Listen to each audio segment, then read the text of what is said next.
Hello, good evening. Please settle down. Right. నేను మీకు I think February batch కదా మీరు. ఐ డోంట్ థింక్ నేను మీకు క్లాస్ చెప్పలేదు ఇప్పటివరకు. Okay, all mixed. I think crash course వాళ్ళు అయితే ఉన్నారు, I know. Right. Settle down please. Okay.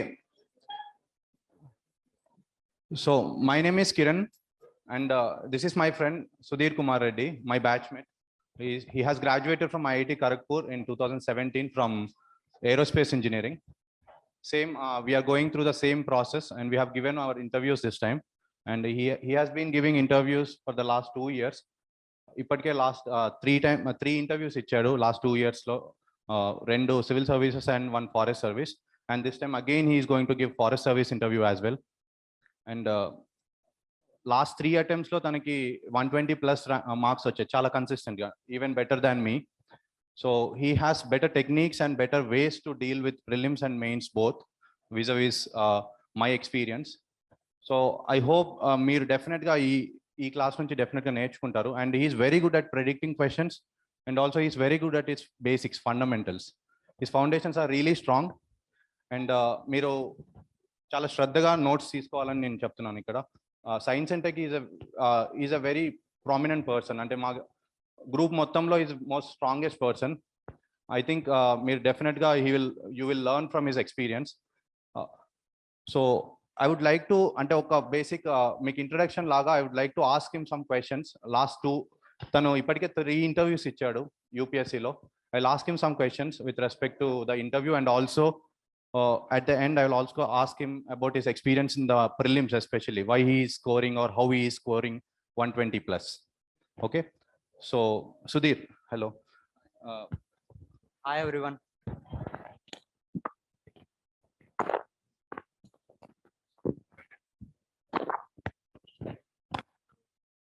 My name is Gaddam Sudhir Kumar Reddy. So Kiran anta introduce chestadu, nenu చెప్పడానికి ఏం లేదు. లాస్ట్ 2 times మీకు ఇంటర్వ్యూలో, last 3 times like 2 civil services and 1 forest service. ఏదైనా ఒక క్వశ్చన్ చెప్పండి where you have dwelt it very intelligently.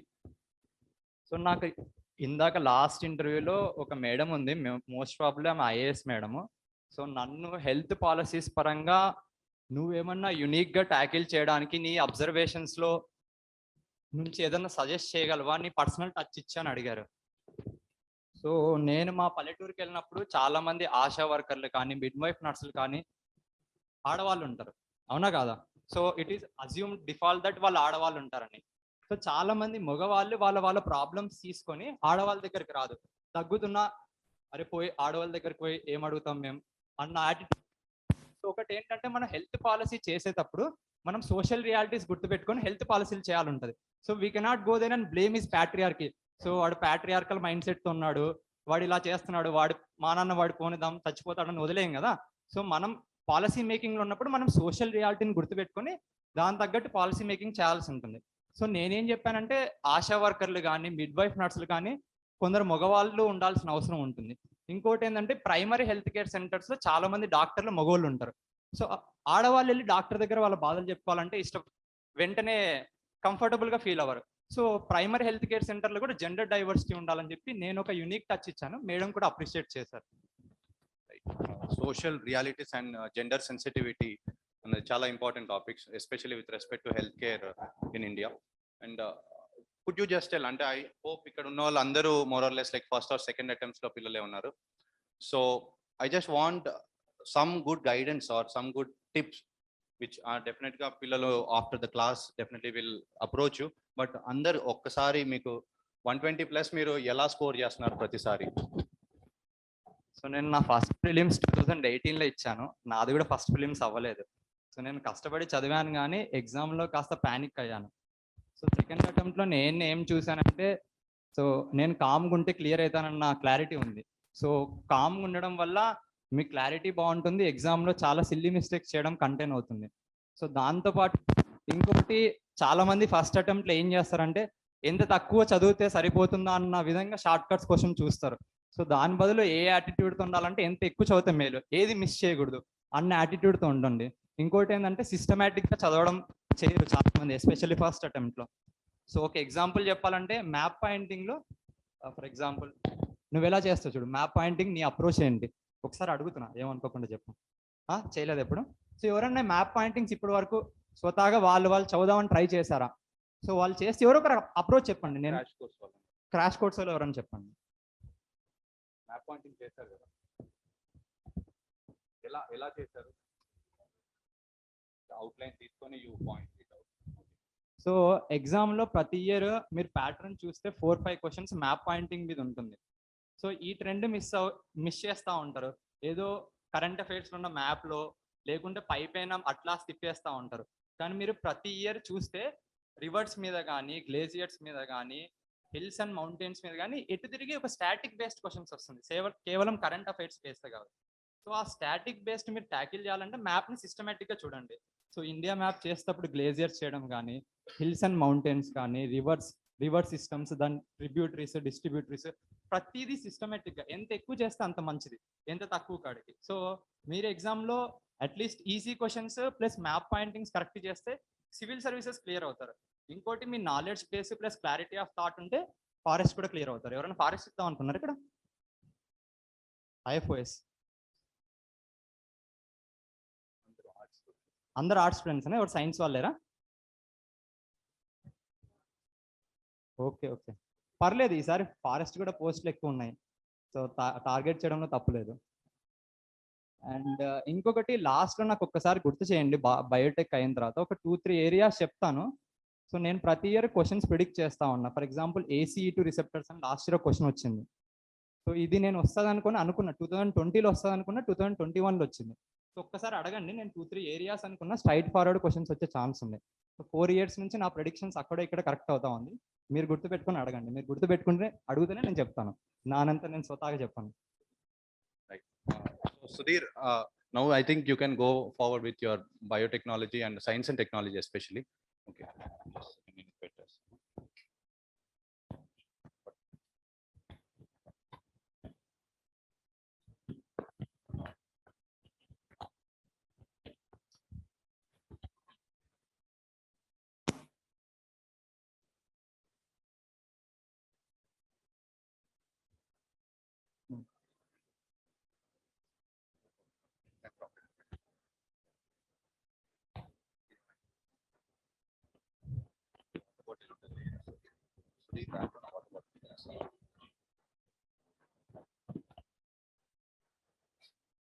ఎక్కడ నుంచి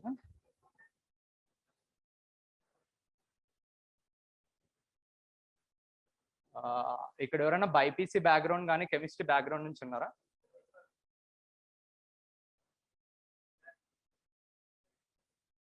సో నైట్రోజినస్ బేసిస్ అని పేరు విన్నారా? Adenine, thymine, guanine, cytosine.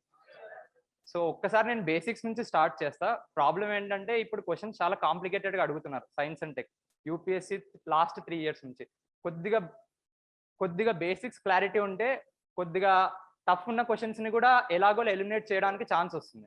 So ఒక్కసారి నేను DNA, RNA, క్రోమోజోమ్ ఎలా ఉంటుంది న్యూక్లియస్లో ఒక్కసారి ఎక్స్ప్లెయిన్ చేస్తా, అక్కడ నుంచి స్టార్ట్ చేద్దాం.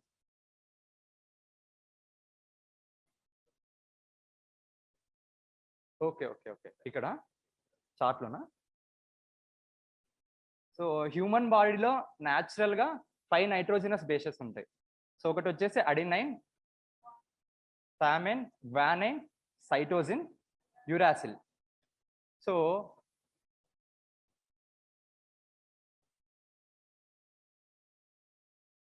నేను ఎందుకు ఇలా సపరేట్గా రాసానో మళ్ళీ చెప్తాను. ఒక నైట్రోజినస్ బేస్ కానీ షుగర్ మాలిక్యూల్తో అటాచ్ అయింది అనుకో, సో దీన్ని న్యూక్లియోసైడ్ అంటారు.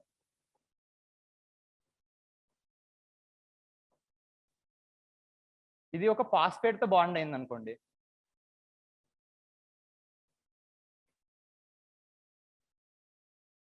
దీన్ని న్యూక్లియోటైడ్ అంటారు. సో డైరెక్ట్గా ఇలా న్యూక్లియోసైడ్ అని అడగరు, బట్ మీ బేసిక్స్ కోసం చెప్తా ఉన్నాను.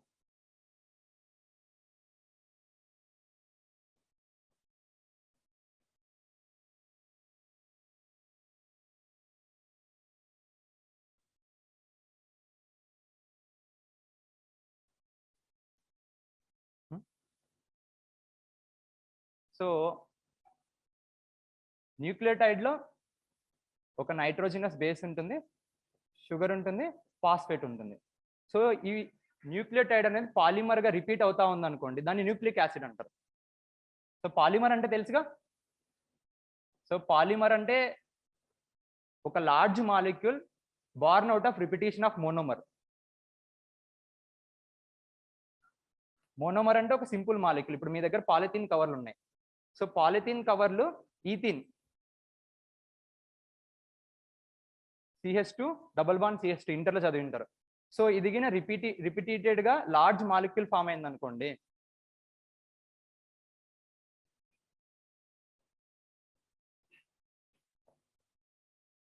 దీన్ని పాలిథిన్ అంటారు. సేమ్ ఇలాగే ఇది కూడా రిపీటెడ్ గా ఒక న్యూక్లియోటైడ్ అని రిపీటెడ్ గా లార్జ్ మాలిక్యూల్ ఫామ్ అయితే దాన్ని న్యూక్లిక్ యాసిడ్ అంటారు.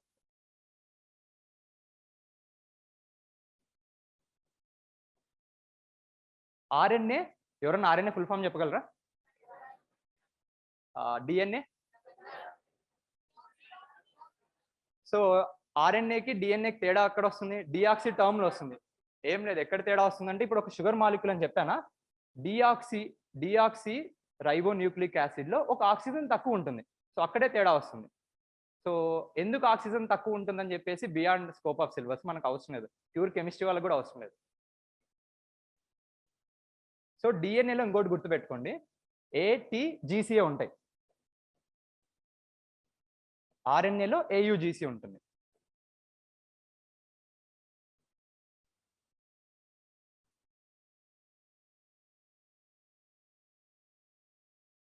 సో డిఎన్ఏ స్ట్రక్చర్ చూస్తే ఎక్స్రే క్రిస్టలోగ్రఫీ టెక్నిక్ అంటారు.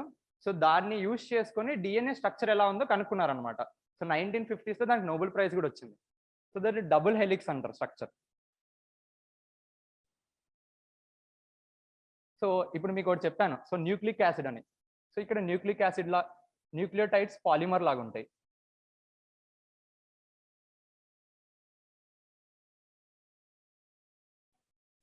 అర్థం కాకుంటే ఎక్కడైనా ఆపేసి అడగండి, ప్రాబ్లం లేదు.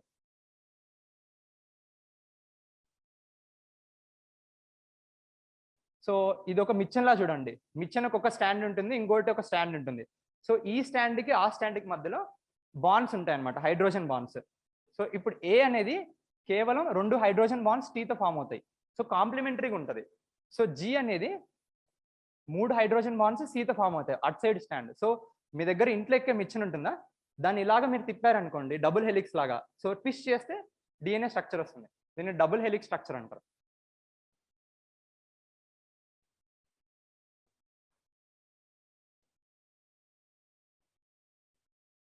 సో ఒక స్టాండ్ తెలిసిందనుకోండి మీకు, ఆపోజిట్ స్టాండ్ కూడా మీరు ఎక్స్పెక్ట్ చేయొచ్చు. ఎందుకంటే ఏకి ఆపోజిట్ టీఏ ఉంటుంది, జీకి ఆపోజిట్ సిఏ ఉంటుంది. సో మనం ఇండికేట్ చేసేటప్పుడు కేవలం ఒక స్టాండ్ ఇండికేట్ చేస్తాం, 2 స్టాండ్లు రాయం మన సింప్లిసిటీ కోసం రాయడంలో. సో ఇలా రిప్రజెంట్ చేస్తారు.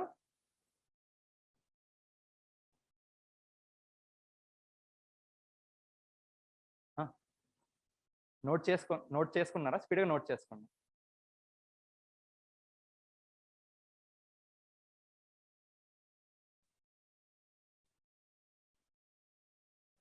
ఇది కాస్త బోరింగ్ ఉంటుంది, ఒకసారి జెనెటిక్ ఇంజనీరింగ్, క్లోనింగ్ అక్కడికి వచ్చిన తర్వాత కాస్త ఇంట్రెస్టింగ్గా మారుతుంది. సో అది మీకు కాన్సెప్చువల్గా అర్థం కావాలంటే కాస్త ఈ బేసిక్స్ క్లారిటీ ఉండాలి.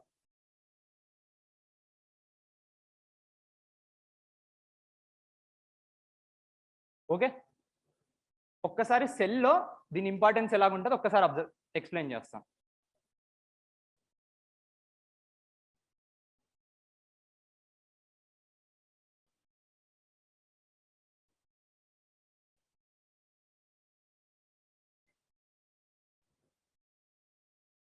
మన సెల్ ఎలా ఉంటుందంటే డిఎన్ఏ చాలా కండెన్స్ చేయబడుతుంటది. సో కండెన్స్ చేసి పెడతారు. సో ఆ కండెన్స్ చేసిన డిఎన్ఏని క్రోమాటిన్ అంటారు. సో క్రోమాటిన్ ని కూడా మళ్ళీ కండెన్స్ చేస్తారు, దాన్ని క్రోమాటిడ్ అంటారు.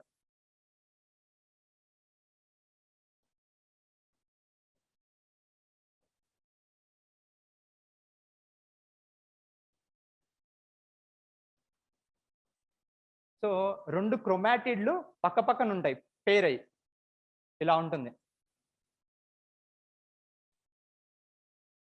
ఇది ఒక క్రోమాటిడ్, ఇది ఒక క్రోమాటిడ్. సో దీన్ని క్రోమోజోమ్ అంటారు. సో క్రోమోజోమ్ వినింటారు మీరు.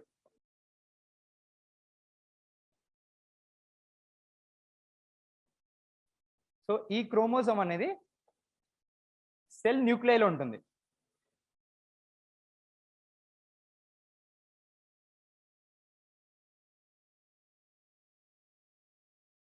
సో హ్యూమన్ బాడీలో 23 pairs ఆఫ్ క్రోమోజోమ్స్ ఉంటాయి.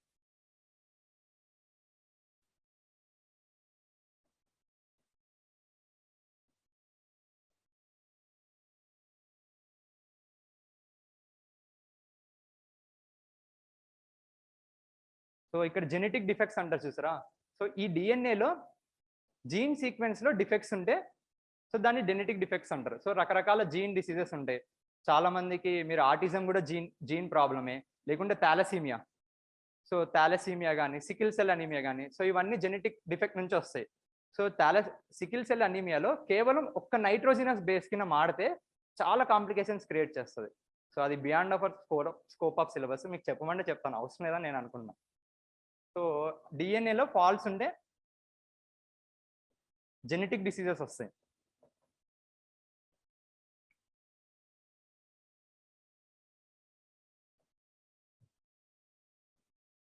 సికిల్ సెల్ అనీమియా వల్ల ఏమొస్తుంది? పేషెంట్ అనీమిక్ ఉంటాడు, హిమోగ్లోబిన్ సరిగ్గా ఉండదు. సో ఈ డిఎన్ఏ సరిగ్గా లేకుంటే దాని ఇంపాక్ట్ హిమోగ్లోబిన్ మీద పడుతుంది. అది ఎలా పడుతుందో ఒక్కసారి క్లారిఫై చేస్తాం. సో దాని తర్వాత మనం క్లోనింగ్ స్టార్ట్ చేద్దాం. ఓకేగా? రోజేనా కాస్త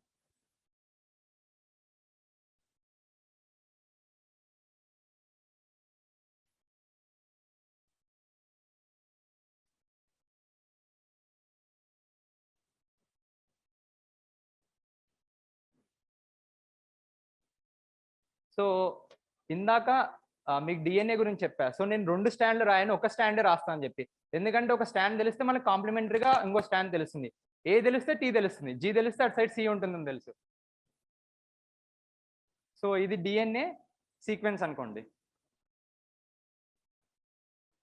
సో డిఎన్ఏలు ఏంటంటే చాలా పార్ట్స్ ఉంటాయి. ఆ పార్ట్స్ కనుక్కోవడానికి హ్యూమన్ జీనోమ్ ప్రాజెక్ట్ అని చెప్పేసి యుఎస్ఏ వాళ్ళు లాంచ్ చేశారు. ఎప్పుడు మేబీ ఒక డెకేడ్ బ్యాక్. సో వాళ్ళు ఒక డెకేడ్ బ్యాక్ $2-3 బిలియన్ ఖర్చు పెట్టి ఒక డ్రాఫ్ట్ రాశారు. ఒక డిఎన్ఏ సీక్వెన్సర్ ఉంటుంది. ఆ డిఎన్ఏ సీక్వెన్సర్లో మన డిఎన్ఏ పంపించి ఆ సీక్వెన్స్ కనిపెడతారు అనమాట. ఏ అంటే ఏంటి, టీ అంటే ఏంటి, ఎక్కడెక్కడ ఏమున్నాయని చెప్పేసి. దానివల్ల వాళ్ళు $2-3 బిలియన్ ఖర్చు పెడితే ఇప్పుడు $1 ట్రిలియన్ బయోటెక్ ఇండస్ట్రీ పుట్టింది. సో ఇది ఎక్కడన్నా మీరు మెయిన్స్ లైన్ రాసుకోవచ్చు. ఎందుకు యుఎస్ఏ వాళ్ళు ఇంత త్వరగా వ్యాక్సిన్ తీసుకొచ్చారు, ఫైజర్ కానీ బయోటెక్ కానీ. సో దాంట్లో అన్నిటికీ పునాది హ్యూమన్ జీనోమ్ ప్రాజెక్ట్లో ఉంది.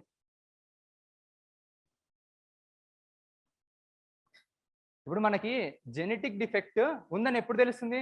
మనకు కరెక్ట్ జీన్ ఏదో తెలిసినప్పుడు తెలుస్తుంది. సో కరెక్ట్ జీన్ ఏంటని కనుక్కోవడానికి హ్యూమన్ జీనోమ్ ప్రాజెక్ట్. కొందరికి ముక్కు పొడుగు ఉంటుంది, కొందరికి సన్నగా ఉంటుంది.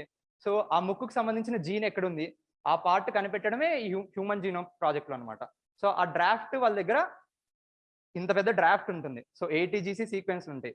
ఆ సీక్వెన్స్ లో ఏది ముక్కుకు సంబంధించింది, ఏది సెక్స్ ని డిటర్మైన్ చేస్తుంది, ఏది చెవులను డిటర్మైన్ చేస్తుంది, ఏది హెయిర్ ని డిటర్మైన్ చేస్తుంది, లేకుంటే ఏది పొద్దున లేయాలి, రాత్రి పడుకోవాలి, పొద్దున బీపీ లా ఉంటుంది, రాత్రి బీపీ లా ఉంటుంది, ఇన్సులిన్ లెవెల్స్ ఎలా మాడ్యులేట్ చేయాలా, అన్ని మన జీన్ లో ఉంటుంది. ఫర్ ఎగ్జాంపుల్ ఇన్సులిన్ జీన్ ఉంటుంది. So insulin gene will help in secreting insulin. So insulin hormone secrete చేయడానికి యూజ్ అవుతుంది. సో అది కూడా డిఎన్ఏలో కోడ్ లాగా భద్రపరిచి ఉంటుంది. ఒక్కసారి సెల్లో ఒక ప్రోటీన్ ఎలా జనరేట్ చేస్తుందో ఎక్స్ప్లెయిన్ చేస్తా, అప్పుడు క్లోనింగ్కి వెళ్దాం.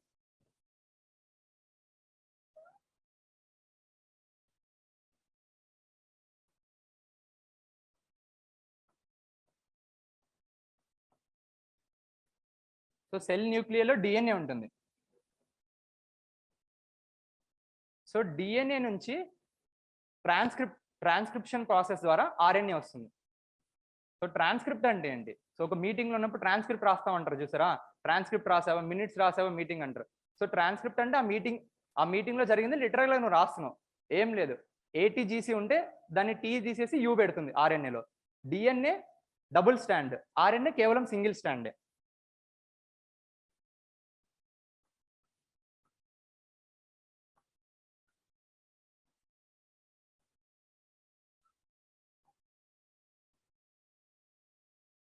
సో ఒక స్టేజ్లో, ఆ ప్రాసెస్ స్టేజ్లో దీన్ని mRNA కూడా అంటారు. సో mRNA అంటే మెసెంజర్ RNA. సో ఆ పదంలోనే ఉంది. సో ఇది మెసేజ్ తీసుకెళ్తా ఉందని చెప్పేసి.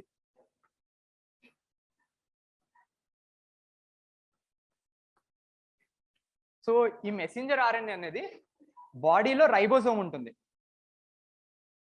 రైబోజోమ్ వినింటారు 10th బయాలజీలో. సో ఆ రైబోజోమ్ దగ్గర ప్రోటీన్ సింథసిస్ జరుగుతుంది. సో ఇక్కడ ట్రాన్స్లేషన్ జరుగుతుంది. ఒక జెనెటిక్ లాంగ్వేజ్ నుంచి ఇంకో జెనెటిక్ లాంగ్వేజ్ లోకి ట్రాన్స్లేషన్ జరుగుతుంది.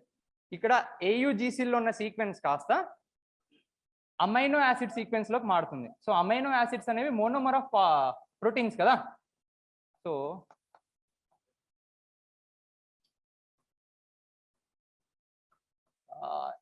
ఇది మీకు అర్థం కావాల్సిన అవసరం ఉంటుంది. ఎందుకంటే CRISPR-Cas9లో కానీ నెక్స్ట్ mRNA వ్యాక్సిన్స్లో కానీ చాలా important. Even non biology students కూడా సింపుల్గా గుర్తుపెట్టుకోండి. సో బాడీలో ఒక కోడ్ రాసి పెట్టాడు దేవుడు. సో ఆ కోడ్ కాస్త ప్రోటీన్గా మారాలి. సో దాంట్లో డిఫరెంట్ స్టెప్స్ ఉంటాయి. సో లాస్ట్కి ఆ కోడ్ ప్రోటీన్ రూపంలో బయటకు వస్తుంది. ఇప్పుడు ఇన్సులిన్ జీన్ ఉందనుకోండి, ఇన్సులిన్ mRNA మారుతుంది. సో అది కాస్త లాస్ట్కి ఇన్సులిన్గా సెక్రెట్ అవుతుంది జీన్ నుంచి. సో ఆ ఇన్సులిన్ మన షుగర్ లెవెల్స్ని రెగ్యులేట్ చేస్తుంది బాడీలో. అలాగే ఇందాక నేను సికిల్ సెల్ అనీమియా గురించి మాట్లాడా. సో మన రెడ్ బ్లడ్ సెల్స్లో హిమోగ్లోబిన్ని సింథసైజ్ చేసే జీన్ ఉంటుంది. సో హిమోగ్లోబిన్లో డిఎన్ఏలో స్పెసిఫిక్ పార్ట్ ఉంటుంది హిమోగ్లోబిన్ని సింథసైజ్ చేయాలని. సో హిమోగ్లోబిన్ నుంచి ఆ డిఎన్ఏ పార్ట్ నుంచి RNAగా మారుతుంది. RNA నుంచి లాస్ట్ హిమోగ్లోబిన్ వస్తుంది. హిమోగ్లోబిన్ కూడా ఒక ప్రోటీనే.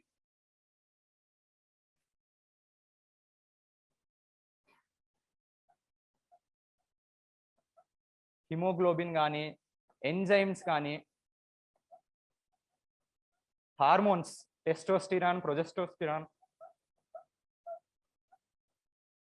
సో అన్ని జెనెటిక్ కోడ్ నుంచి రావాలి. ఒక లాంగ్వేజ్ నుంచి ఇంకో లాంగ్వేజ్ మారుతుంది. సో దీన్ని ఎందుకు ట్రాన్స్లేషన్ అంటున్నానంటే పేరు లిటరల్ కదా. సో తెలుగులో ఉన్నదాన్ని ఇంగ్లీష్లోకి మారుస్తున్నాం. సో DNA లాంగ్వేజ్లో ఉన్నదాన్ని ప్రోటీన్ లాంగ్వేజ్లోకి మారుస్తున్నాం. సో అందుకే దాని పేరు ట్రాన్స్లేషన్ అంటారు.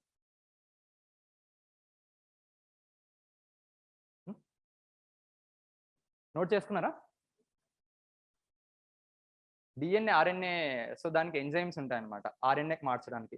సో సింగిల్ డబుల్ స్టాండ్ నుంచి చూసావా, అది అన్వైండ్ అవుతుంది.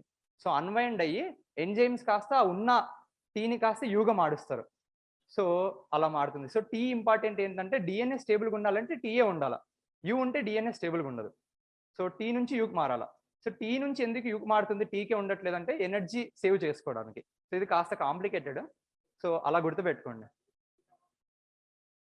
RNA నుంచి అవ్వాలి. RNA కాస్త mRNA కాస్త రైబోజోమ్ దగ్గరికి వెళ్తుంది. సో రైబోజోమ్ దగ్గర కన్వర్షన్ ఫ్యాక్టరీ లాంటిది రైబోజోమ్. రైబోజోమ్కి కోడ్ వచ్చింది. సో కోడ్ వచ్చిన దాన్ని బయట నుంచి మనం తింటే అమినో యాసిడ్స్ వస్తాయి. అందుకే ప్రోటీన్ తినాలంటారు కదా. సో మజిల్ ఎప్పుడు పెరుగుతుందంటే if you take enough amino acids. Amino acids కాస్త రైబోజోమ్ దగ్గరికి వెళ్తుంది. సో రైబోజోమ్ దగ్గరికి వెళ్ళి ప్రోటీన్ చేయడం స్టార్ట్ అవుతుంది. సో ఈ మోనోమర్స్, అమినో యాసిడ్స్ మోనోమర్స్ అంతా అటాచ్ ప్రోటీన్ వస్తుంది. సో ప్రోటీన్స్ చాలా టైప్స్ ఉంటాయి అనమాట. సో మజిల్ బిల్డింగ్ కూడా ప్రోటీన్ కావాలి, హార్మోన్స్ ప్రోటీన్ కావాలి, haemoglobin is also protein. So ఈ బేసిక్ ప్రాసెస్, ఇది డెప్త్ బయాలజీ కాదు, జస్ట్ ఒక కోడింగ్ లాంగ్వేజ్ లా చూడండి. ఒక కోడ్ నుంచి ఇంకో కోడ్కి మార్చాలి. సో DNA కోడ్ నుంచి ప్రోటీన్ కోడ్కి మారుస్తున్నాం అంతే.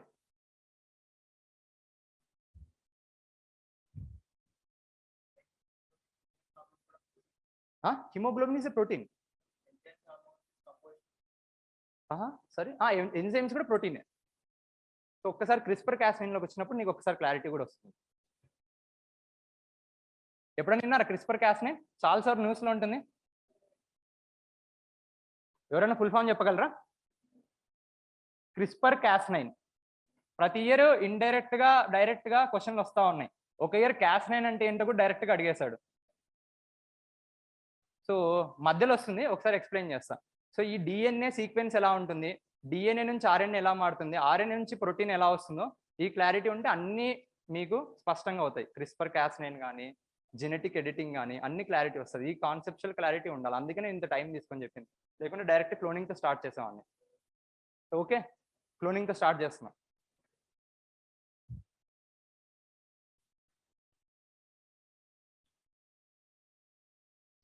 డౌట్స్ ఉన్నాయా?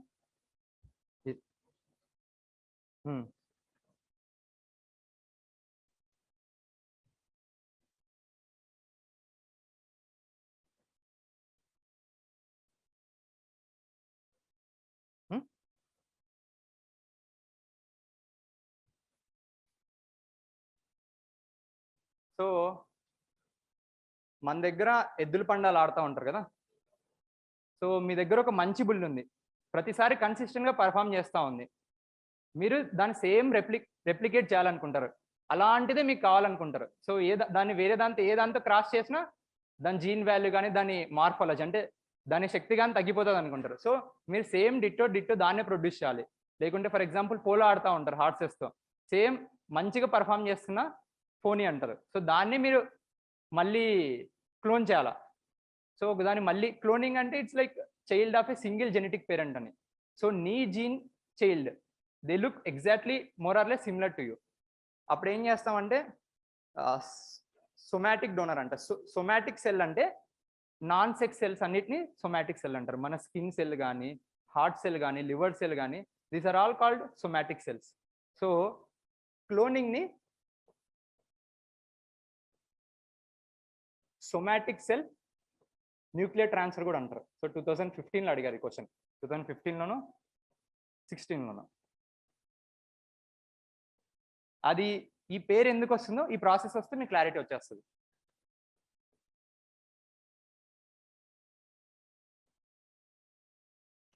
సో ఆ బుల్ నుంచి కానీ ఆ హార్ట్స్ నుంచి కానీ we will separate out a somatic cell. So ఆ సొమాటిక్ సెల్ ఏం చేస్తామంటే దాంట్లోనే న్యూక్లియే. సో ఇందాక చెప్పాను న్యూక్లియలోనే దాని జెనెటిక్ మెటీరియల్ మొత్తం ఉంటుంది, డిఎన్ఏ. సో డిఎన్ఏనే మన ఫీచర్స్ అన్నిటినీ కారణం. సో ముక్కు ఎలా ఉంటుంది, దాని మజిల్స్ ఎలా ఉంటాయి, దాని స్ట్రెంత్ ఎలా ఉంటుందని. సో మనకు సేమ్ ఒకవేళ అది మేల్ అనుకోండి, so we will take a somatic cell. So దాని నుంచి న్యూక్లియర్ తీస్తాం. సో న్యూక్లియర్ తీసి ఒక కౌ దగ్గరికి వెళ్తాం, ఒక ఫిమేల్. సో ఫిమేల్ ఎగ్ తీసుకుంటాం. సో ఫిమేల్ ఎగ్లో న్యూక్లియర్ ఉంటుంది. సో దాన్ని సపరేట్ చేసి దీని న్యూక్లియర్ని పెడతాం. సో ఇది పెట్టడానికి చాలా కాంప్లికేటెడ్ ప్రాసెస్, చాలా ట్రయల్ అండ్ ఎర్రర్ తర్వాత సాధించారు. సో ఫస్ట్ వచ్చేసి అలా క్లోన్ చేసింది ఒక షీప్ని క్లోన్ చేశారు, డాలీ అంటారు దాన్ని, లేకుంటే ఒక క్యాట్, కాపీ క్యాట్ అని చెప్తారు. సో అలా క్లోన్ చేస్తే అది లైక్ ఒక జైగోట్ లాగా, ఎప్పుడైతే ఒక స్పర్మ్ ఒక ఎగ్ ఫర్టిలైజ్ అయినప్పుడు జైగోట్ ఫామ్ అవుతుంది చూసారా. సో జైగోట్ నుంచి you get embryo. So embryo అనేది గ్రూప్ ఆఫ్ సెల్స్, జైగోట్ కాస్త డివైడ్ అయ్యి ఎంబ్రియోగా ఫామ్ అవుతుంది. సో సేమ్ అలాగే ప్రాసెస్లో ఒక సొమాటిక్ సెల్ కాస్త ఎంబ్రియోగా మారుతూ ఉంది. సో ఆ ఎంబ్రియోని మనం ఏం చేస్తామంటే తీసుకెళ్ళి ఇంకొక కౌలో పెడతాం. సో ఆ కౌ యూటరస్లో ఊమ్లో పెరిగి మనకి కొత్త సేమ్ దీనిలాగే ఉన్న బుల్ బయటికి వస్తూ ఉంది. సో దీన్ని క్లోనింగ్ అంటారు. సో ఇక్కడ ఇంటిగ్రేట్ చేసిన తర్వాత ఇది జైగోట్గా బిహేవ్ చేయడానికి చాలా కష్టపడ్డారు. సో జైగోట్గా బిహేవ్ చేయడం అంటే జైగోట్ డివైడ్ అవుతూ ఉంటుంది కదా ఒక సెల్ నుంచి. సో అది దానికోసం కెఫైన్ కూడా యాడ్ చేశారు. సో కెఫైన్ యాడ్ చేసినప్పుడు మనం కాఫీలో అవుతుంది. సో కెఫైన్ యాడ్ చేసినప్పుడు సొమాటిక్ సెల్ జైగోట్ లాగా మారగలిగింది. సో ఇది జస్ట్ ఎగ్జామ్లో అడగారు. ఆ ప్రాసెస్లో వాళ్ళు చాలా కెమికల్స్ వేసి ట్రయల్ అండ్ ఎర్రర్ చేస్తూ ఉంటే అది పనిచేసింది.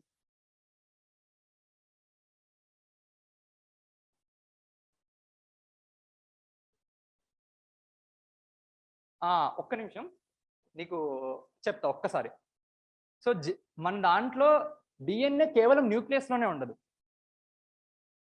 ఈ సెల్ అనుకోండి, సెల్లో న్యూక్లియస్లో మోస్ట్ ఆఫ్ ద డిఎన్ఏ ఉంటుంది, కానీ mitochondria power house of the సెల్లో కూడా కొద్దిగా డిఎన్ఏ ఉంటుంది. సో ఇక్కడ మనం ఎక్కడైతే ఎగ్ తీసుకున్నామో ఒక డోనార్ కౌ నుంచి, దాని డిఎన్ఏ కూడా మైటోకాండ్రియల్ డిఎన్ఏ కూడా కాస్త ఇన్ఫ్లుయెన్స్ ఉంటుంది, బట్ మోర్ ఆర్ లెస్ దీనిలాగే ఉంటుంది. దాని ఇంపాక్ట్ అట్లీస్ట్ ఎక్స్టర్నల్ మార్ఫాలజీ అంటే దాని స్ట్రెంత్లో కానీ చూడ్డానిలో కానీ చాలా మినిమల్ ఉంటుంది. ఒకసారి మైటోకాండ్రియల్ డిఎన్ఏ కూడా ఇంపార్టెంట్. ఒకసారి 3 పేరెంట్ బేబీకి వచ్చినప్పుడు ఒక్కసారి ఎక్స్ప్లెయిన్ చేస్తుంది ఎందుకు ఇంపార్టెంట్. ఇక్కడ సరగేట్ కౌలో పెట్టినప్పుడు సో దాని జెనెటిక్ మెటీరియల్ అయితే దాని మీద ఇన్ఫ్లుయెన్స్ ఉంటుంది, ఎందుకంటే అది దీని జెనెటిక్ మెటీరియల్ ఉంది కదా. సో న్యూక్లియర్ ఏ జెనెటిక్ మెటీరియల్ ఉంటే దాని ఇన్ఫ్లుయెన్సే ఉంటుంది. సో అది బయటికి ఇంకొక బుల్ వస్తుంది, we will have same replication. So అలాంటి బాగున్న బుల్నే మళ్ళీ పుట్టించుకోవచ్చు.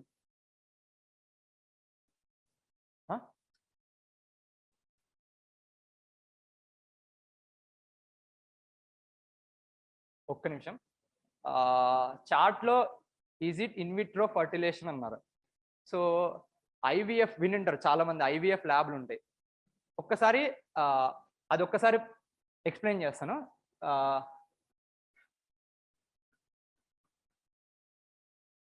యాజ్ ఎ రెఫరెన్స్ సరోగసీ కూడా ఒక్కసారి ఎక్స్ప్లెయిన్ చేస్తా. సో ఒక ఎగ్ ఉంది, ఒక స్పర్మ్ ఉంది.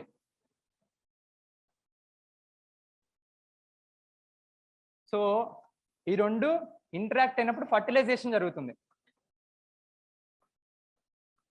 సో ఆ ఫర్టిలైజేషన్ నుంచి జైగోట్ వస్తుంది.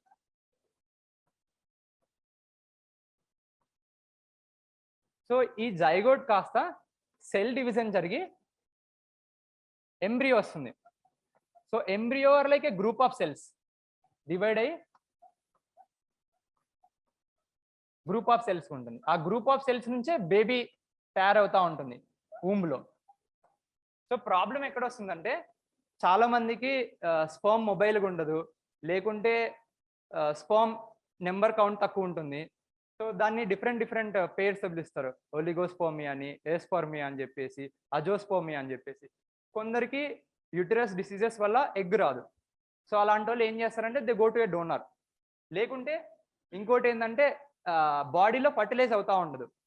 సో వాళ్ళ స్పర్మ్ బాగున్నా ఎగ్ బాగున్నా బాడీలో ఫర్టిలైజ్ అవుతా ఉండరు. సో వాళ్ళు ఇన్విట్రో ఫర్టిలైజేషన్ క్లినిక్కి వెళ్తారు. సో ఇన్ విట్రో అంటే ఇన్ ల్యాబ్ అని, ఇన్ వివో అంటే ఇన్ లివింగ్ బాడీ అని. సో వాళ్ళు ఇన్ విట్రో ఫర్టిలైజేషన్ క్లినిక్కి వెళ్తారు. సో ఇన్ విట్రో ఫర్టిలైజేషన్ క్లినిక్లో ఏం చేస్తారంటే వాళ్ళ ఎగ్ ని స్పర్మ్ రెండు కలెక్ట్ చేసి టెస్ట్ ట్యూబ్లో ఫర్టిలైజ్ చేస్తారు. సో అందుకే టెస్ట్ ట్యూబ్ బేబీ టెక్నిక్ కూడా అంటారు దీన్ని. సో టెస్ట్ ట్యూబ్లో ఫర్టిలైజ్ చేసి మళ్ళీ ఊమ్లో ఇన్సర్ట్ చేస్తారు. సో దాన్ని అప్పుడు సక్సెస్ రేట్ పెరిగే ఛాన్స్ ఉంది. ఇంకోసారి ఏమవుతుందంటే జైగోట్ స్టేజ్లో ఇన్సర్ట్ చేస్తే సక్సెస్ రేట్ చాలా తక్కువ ఉంటుంది. సో అప్పుడు ఏం చేస్తారంటే క్లినిక్లోనే ఎంబ్రియో స్టేజ్ దాకా గ్రో చేస్తారు. అలా గ్రో చేసి మళ్ళీ ఇన్సర్ట్ చేస్తారు. అది కాస్ట్లీ అవుతుంది కదా, ఎంబ్రియో స్టేజ్ దాకా ల్యాబ్లో గ్రో చేయాలంటే కాస్ట్లీ అవుతుంది. ఒకవేళ ఫెయిల్ అవుతా ఉందనుకో ట్రాన్స్ఫర్ జైగోట్ స్టేజ్లోనే, అప్పుడు ఎక్కువ ఖర్చు పెట్టుకొని ఎంబ్రియో స్టేజ్లో ట్రాన్స్ఫర్ చేసుకుంటారు.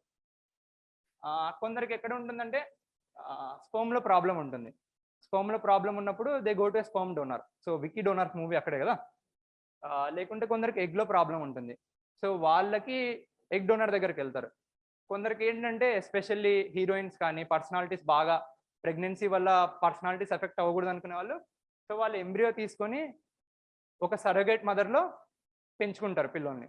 చాలా మంది ఇప్పుడు సరోగసీ చేశారు కదా. ఇంకోటి సరోగసీ యాక్ట్ ఈ కంటెక్స్లో గుర్తుపెట్టుకోండి. సరోగసీ యాక్ట్ PRS.orgలో ఎవరెవరు ఎలిజిబుల్, క్రైటీరియాస్ ఏంటి ఒక్కసారి అవి చూసుకోండి. సో డైరెక్ట్ క్వశ్చన్ రావచ్చు, what are the provisions of surrogacy act అని చెప్పేసి, ఎవరెవరు ఎలిజిబుల్ అని చెప్పేసి మిమ్మల్ని కన్ఫ్యూజ్ చేయడానికి ట్రై చేయొచ్చు. సో అది గుర్తుపెట్టుకోండి. ఇంకోటి ఏంటంటే వాళ్ళకి ఏజ్ ఎక్కువైపోయింది, స్పర్మ్ సరిగ్గా లేదు, ఎగ్ సరిగ్గా లేదనుకోండి, అప్పుడు ఏం చేస్తారంటే 2 డోనర్ నుంచి తీసుకొని వాళ్ళు యూట్రస్లో పెట్టించుకుంటారు. అప్పుడు వాళ్ళు జెనెటిక్ పేరెంట్ కాకపోయినా 9 నెలలు మోసి కన్నాం అన్న ఫీలింగ్ అంటుంది. అప్పుడు బయాలజికల్ పేరెంట్స్ అంటారు వాళ్ళు. జెనెటిక్ పేరెంట్ కాకుండా అట్లీస్ట్ బయాలజికల్ పేరెంట్స్. కొందరు ఒపీనియన్ ఏంటంటే అడాప్షన్ కాడికి అది బెటర్ అని. సో ఆ వ్యూలో కూడా ఆలోచించే వాళ్ళు ఉన్నారు. ఇవన్నీ ఇన్విట్రో ఫర్టిలైజేషన్ కిందకి వస్తుంది.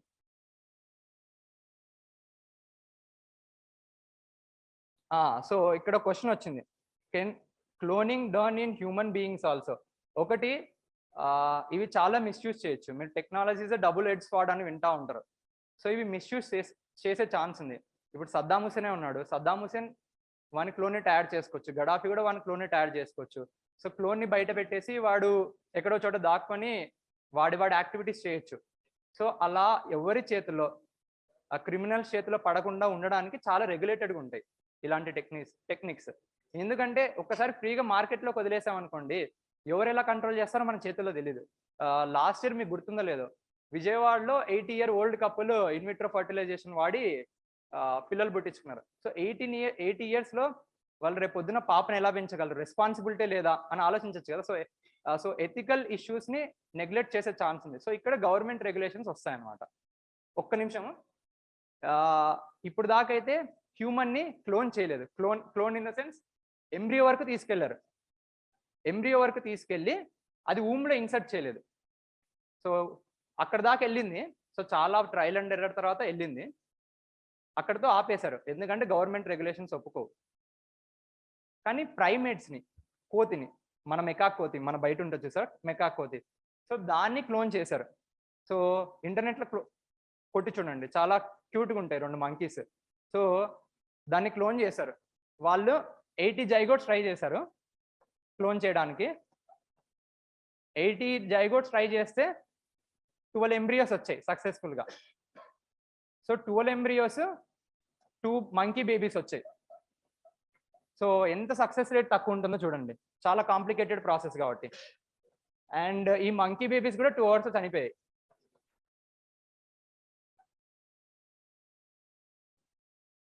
సో క్లోనింగ్ కి ఇన్విట్రో ఫర్టిలైజేషన్ కి తేడా అర్థమైంది కదా. సో ఇన్విట్రో ఫర్టిలైజేషన్ అంటే ఏం లేదు, న్యాచురల్ గా జరిగేది. సక్సెస్ రేట్ ని పెంచడానికి ల్యాబ్ లో చేస్తా ఉన్నాం. Cloning is completely different. మీరు చాలా హాలీవుడ్ మూవీస్ లో చూసింటారు అనమాట. సెలబ్రిటీలో వాళ్ళ పార్ట్స్ ఏదన్నా డిఫెక్ట్స్ ఉంటే, లివర్ ప్రాబ్లం ఉంటే, వాళ్ళు ఒక కంపెనీకి మనీ ఇచ్చేసి వాళ్ళ క్లోన్ని గ్రో చేస్తారు చాలా ఫాస్ట్ రేట్లో. సో ఆ క్లోన్ని చంపేసి వాళ్ళ బాడీ పార్ట్స్ తీసుకొని వాళ్ళు ఇన్సర్ట్ చేసుకుంటారు. ఎందుకంటే కేవలం నీ జెనెటిక్ మెటీరియల్ ఉన్న కంటెంట్ ఉన్న పార్ట్ నీకు మ్యాచ్ అవుతా ఉంటుంది. సో లేకుంటే ఫెయిల్యూర్ అవుతా ఉంటుంది. చూసారా, లివర్ ట్రాన్స్ప్లాంటేషన్ ఎందుకు ఫెయిల్యూర్ అవుతుంది అంటే, ఒక్కొక్కసారి మన ఇమ్యూనిటీ వైలెంట్గా రియాక్ట్ అవ్వచ్చు సింక్ అవ్వకపోతే మన ఇమ్యూనిటీకి.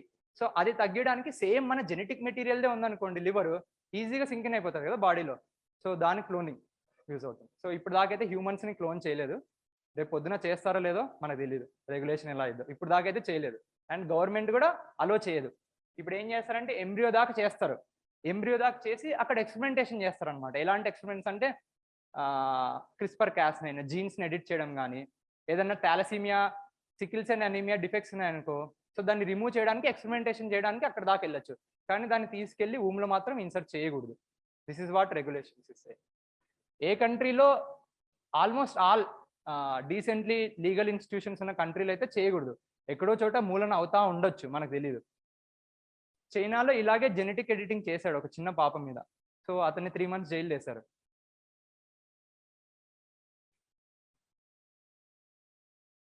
సో క్లోనింగ్లో ఏమైనా డౌట్స్ ఉన్నాయా?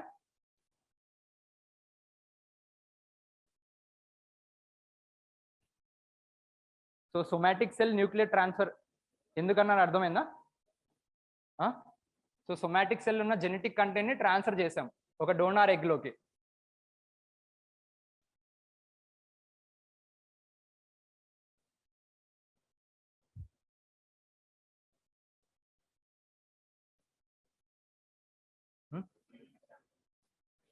ఓకే, ఇక్కడ చెప్పమంటావా? ఇంకొకసారి చిన్నది క్లారిఫై చేస్తా.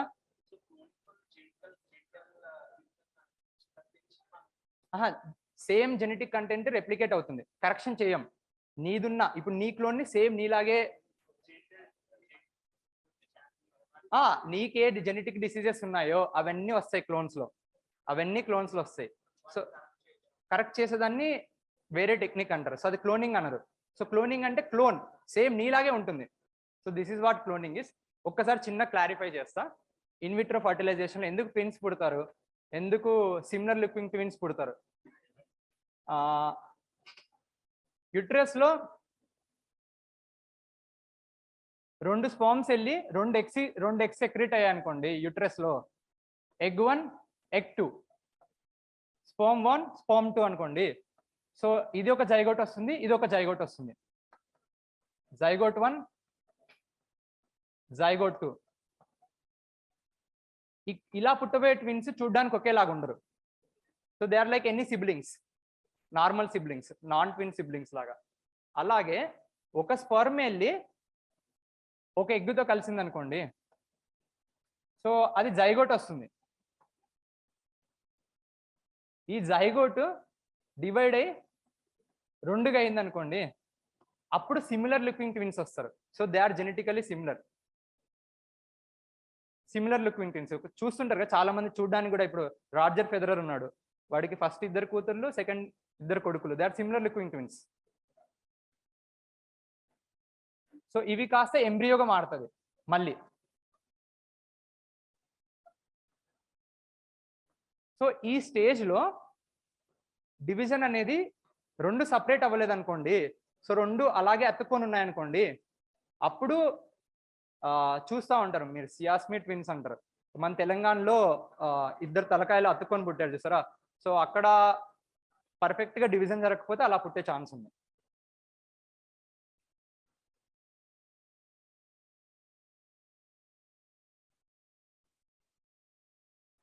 ఇప్పుడు నా దగ్గర ఐన్స్టీన్ డిఎన్ఏ ఉంది. సో ఐన్స్టీన్ డిఎన్ఏని క్లోన్ చేస్తా, నాకు మళ్ళీ ఐన్స్టీన్ పుట్టగలరంటావా? ఎందుకు, ఎవరైనా చెప్పగలరా?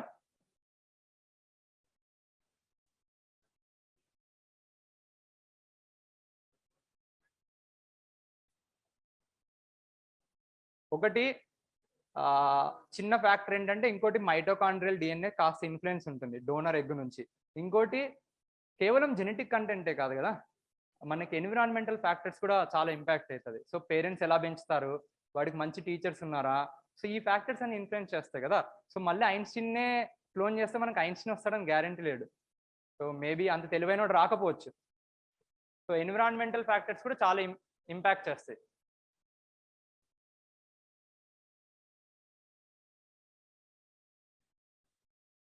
ఇది చాలా important topic. At least last 3 years 2 times అడిగారు. So 3 parent baby are pronuclear transfer technology అంటారు.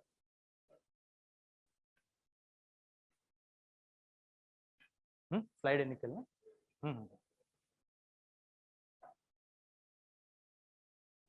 ఇందాక మీకు చెప్పాను, న్యూక్లియర్ ఉంటుంది, సో మైటోకాండ్రియా ఉంటుంది. మైటోకాండ్రియాలో కూడా డిఎన్ఏ ఉంటుంది.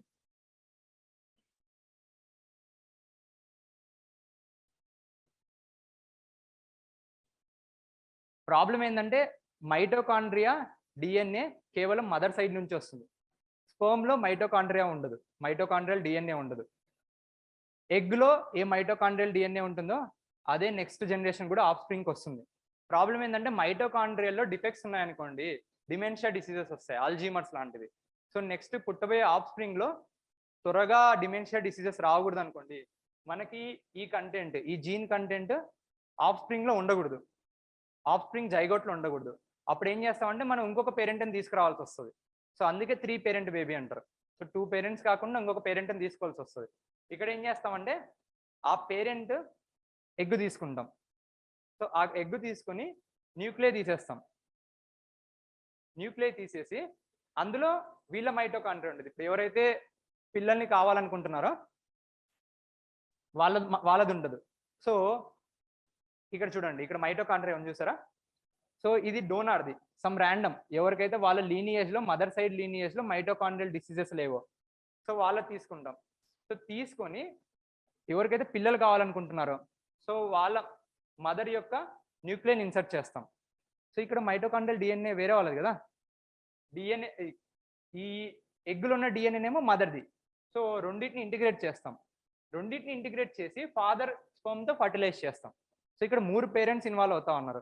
ఇంకా దానికి తోడు మైటోకాండ్రియల్ డిఎన్ఏ అనేది డోనర్ నుంచి వచ్చింది. సో దీన్ని 3 parent బేబీ అంటారు. సో ఇలానే అడుగుతారు. Last year pro nuclear transfer technology అంటే ఏంటో అడిగారు. లాస్ట్ ఇయర్ ఏంటంటే కాస్త డీటెయిల్గా ఎందుకు 3 parent బేబీని తీసుకొస్తారు, మైటోకాండ్రియల్ డిసీజెస్ని ప్రివెంట్ చేయడానికి అని చెప్పేసి. సో ఈ కాన్సెప్చువల్ క్లారిటీ మీకుంటే అటు ఇటు ఆప్షన్స్ తిప్పి అడిగినా చెప్పేయగలరు. ఏమైనా క్వశ్చన్స్ ఉన్నాయా?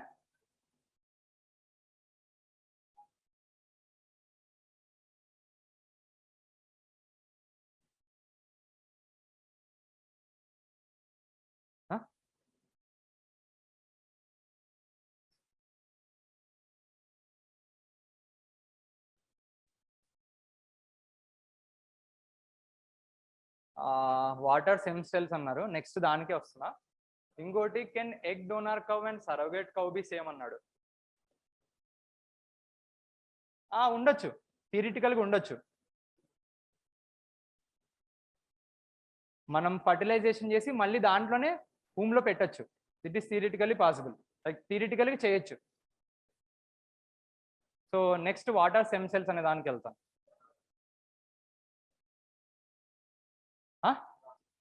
ఏంటి రాసుకోవాలా? Okay okay.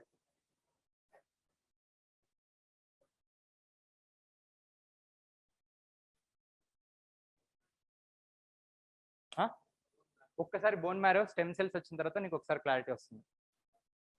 అక్కడ ఒకసారి బోన్ మ్యారో గురించి చెప్తా. ల్యాబ్లోనే ఇంట్లో చేయలేవు.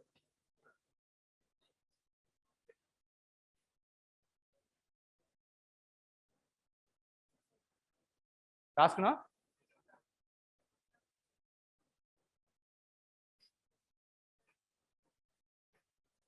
ఒక్కసారి ఇందాక మీకు జైగోట్ చెప్పానా? జైగోట్ నుంచి ఎంబ్రియో అంటారు.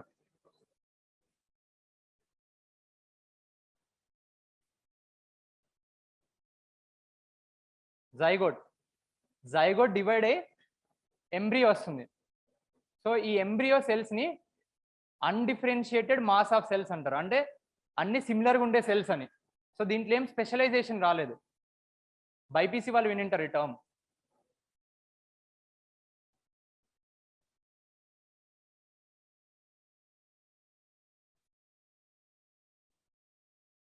Undifferentiated mass of cells. So ఇప్పుడు ఒకసారి కోడి గుడ్డుని హ్యాచ్ చేస్తున్నప్పుడు పొదిగిన తర్వాత కొద్ది రోజుల తర్వాత చిన్న డాట్ లా ఫామ్ అవుతుంది. సో అక్కడ నుంచి కోడికి చేతులు రావడం మొదలైతాయి. సో ఇక్కడ నుంచి హ్యూమన్ బేబీస్ లో కూడా ఎంబ్రియో స్టేజ్ నుంచి చేతులు, హార్ట్, ఐస్, లివర్ అన్ని ఆ ఎంబ్రియోలో ఉన్న సెల్స్ అన్నిటి వేరే వేరే సెల్స్ గా మారుతాయి. సో అదే అనమాట స్టెమ్ సెల్ అంటే. So stem cell different cells గా మారగలిగేదాన్ని స్టెమ్ సెల్ అంటారు. సో 2018లో మెయిన్స్ వచ్చింది. సో మీరు ఆ పదం రాసేసి డయాగ్రామ్ రాసేసి దానికి కొన్ని అప్లికేషన్ చెప్తే అయిపోతుంది. సో ఇందాక నువ్వు బోన్ మ్యారో అడిగావు. So bone marrow is also stem cell, but దాన్ని ఓలిగోపొటెంట్ ప్రికర్సర్ స్టెమ్ సెల్స్ అంటారు. సో ఓలిగోపొటెంట్ ఎందుకు అంటారంటే బోన్ మ్యారోలో ఉండే సెల్స్ కేవలం డబ్ల్యూబీసీగా ఆర్బీసీగానే మారగలవు, ప్రతి సెల్లుగా మారగలవు. సో అందుకే ఓలిగో అన్న పదం.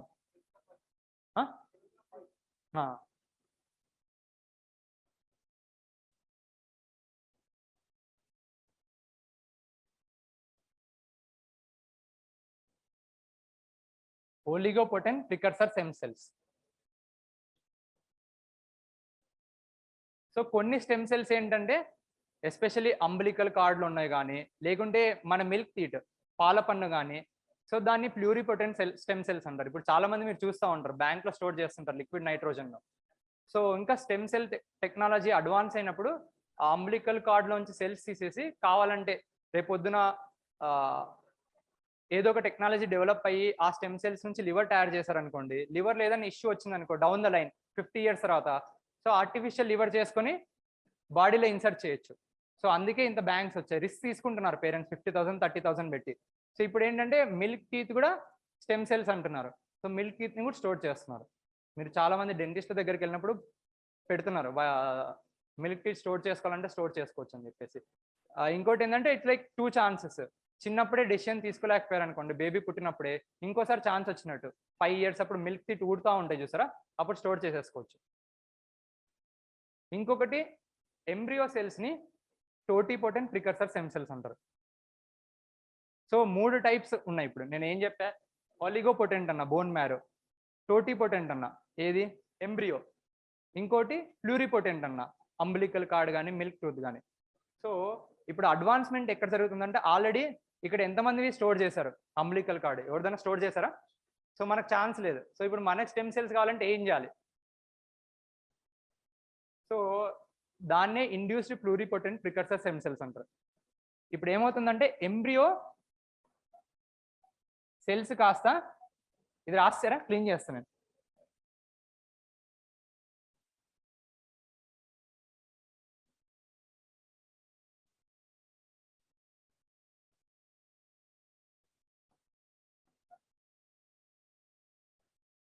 సో ఎంబ్రియో కాస్త డిఫరెన్షియేట్ అవుతుంది.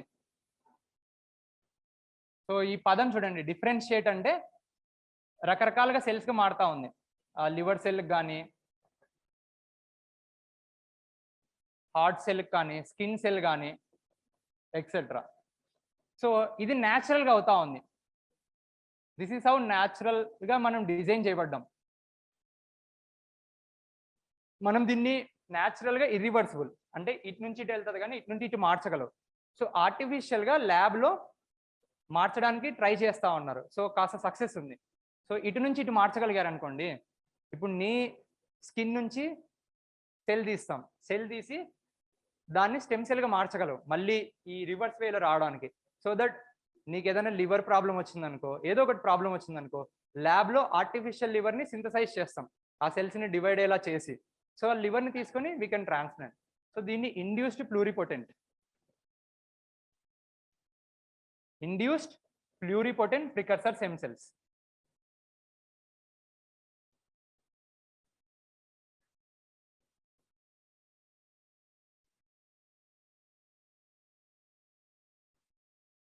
సో అట్లీస్ట్ థియరీలో అయితే ఈ ఫీల్డ్ చాలా అడ్వాన్స్ అవుతా ఉంది, ఇంకా మార్కెట్లోకి రాలేదు. సో ఇప్పుడు మన లాంటి వాళ్ళకి ఇది ఒక్కటే సొల్యూషన్, లేకుంటే ఫ్యూచర్లో క్లోన్ చేసుకోవాలి మనకి ఏదైనా బాడీ పార్ట్ కావాలంటే.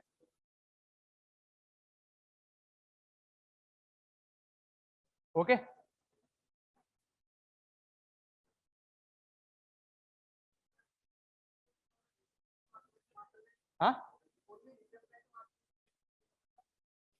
ఎనీ మేబీ కొన్ని సెల్స్ కష్టం అవ్వచ్చు మళ్ళీ అలాంటి సెల్స్ తీసుకురావడానికి. సో అది కాస్త కాంప్లికేటెడ్గా ఉంటాయి. మేబీ కొన్ని సెల్స్ ఈజీగా చేయొచ్చేమో. క్వశ్చన్ వచ్చింది. సో సరగేట్ క్లోనింగ్ చేసిన తర్వాత సరగేట్ని ఎందుకు తీసుకుంటారు అన్నాడు. సో ఇప్పుడు మనం బుల్ని క్లోన్ చేస్తే బుల్లికి యుటరస్ లేకుంటే ఎవరి దాంట్లో పెడతాం? సో అలా అనొచ్చు కదా. సో మనకి కౌ కావాల్సి వస్తుంది. సో అలాంటి ఆ క్వశ్చన్ అడిగాడు అనమాట. సో ఒక బుల్ దాంట్లో బుల్కి యూటరస్ ఉండదు కదా, సో మనకు కవ్వే కావాల్సి వస్తుంది. ఒకవేళ కవ్వు అనుకో, కవ్వుని క్లోన్ చేసి మళ్ళీ కవ్వులోనే పెట్టచ్చు.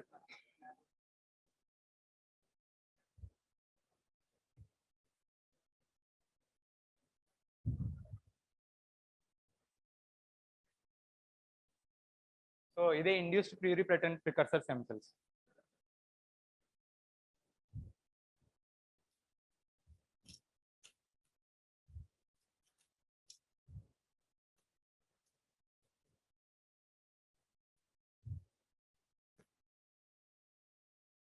సో ఇందాక ఎంబ్రియో స్టేజ్లో డిజైనింగ్ జెనెటిక్ మాడిఫికేషన్ చేసుకోవచ్చు అని అడిగారు కదా. సో ఎంబ్రియో స్టేజ్లో ఏం చేస్తారంటే, ఇందాక మీకు హ్యూమన్ జీనోమ్ ప్రాజెక్ట్ గురించి చెప్పా.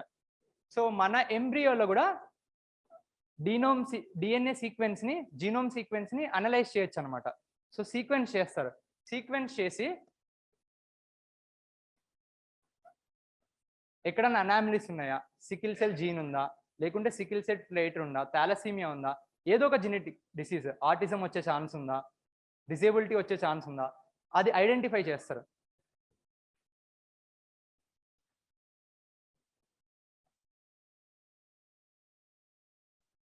సో ఐడెంటిఫై చేసి మాలిక్యులర్ సిజర్స్ అంటారు, క్రిస్పర్ కాస్9 అక్కడ కట్ చేస్తారు. సో కట్ చేస్తే ఆ రాంగ్ ట్రేట్ అనేది ఎలిమినేట్ చేయొచ్చు అనమాట.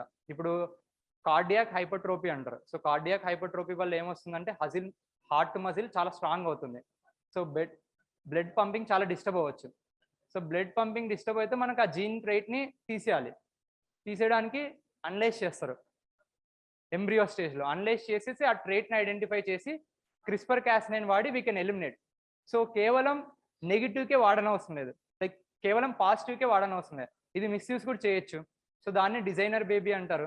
సో డిజైనర్ బేబీ అంటే లేకుంటే నాకు ఈ ట్రైట్స్ కావాలా, ముక్కు ఇలా ఉండాలా, కళ్ళు ఇలా ఉండాలా. సో మనకి జీన్ ఐడెంటిఫై చేస్తే మనం ఎలా కావాలనుకున్నామో అలా బేబీని డిజైన్ చేసుకోవచ్చు కదా. సో ఇక్కడ ఎథికల్ ప్రాబ్లమ్స్ వస్తాయి కదా. సో ఇక్కడ ఎథికల్ ఇష్యూస్ కూడా ఒకసారి గుర్తుపెట్టుకోండి. We cannot allow that.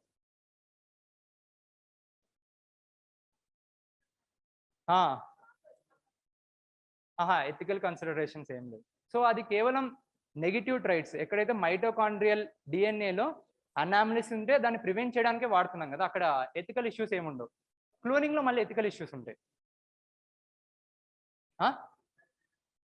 Sorry,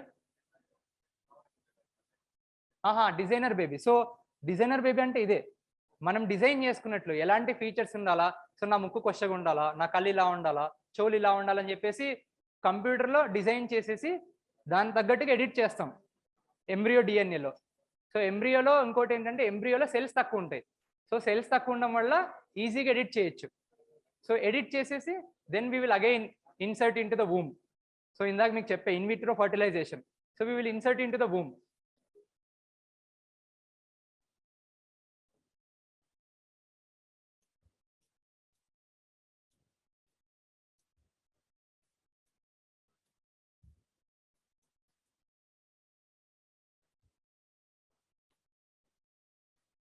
so ఇంకొకటి, చాలా మంది ఒక ప్రాజెక్ట్ ప్రపోజ్ చేస్తా ఉన్నారు.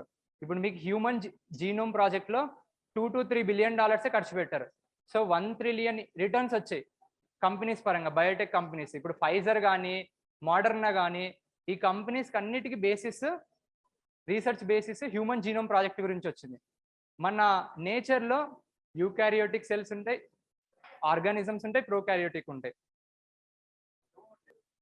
సో పక్కా 3 క్వశ్చన్స్ వస్తాయి, మళ్ళీ రిగ్రెట్ అవ్వకండి. ఇప్పుడు దాకా కేవలం మనం 0.2% యూకారియోటిక్ సెల్స్ కే జీనోమ్ సీక్వెన్సింగ్ అనుకున్నాం. So earth bio genome project అని చెప్పేసి కొలాబరేషన్తో నాన్ గవర్నమెంటల్ గ్రూప్స్ కానీ డిఫరెంట్ యూనివర్సిటీస్ కానీ దే వాంట్ టు కొలాబరేట్ అయ్యి 100% యూకారియోటిక్ సెల్స్కి, లైక్ యూకారియోటిక్ ఆర్గానిజమ్స్ ఉన్న దానికి అన్నిటికీ genome sequencing కనుక్కోవాలనుకున్నారు.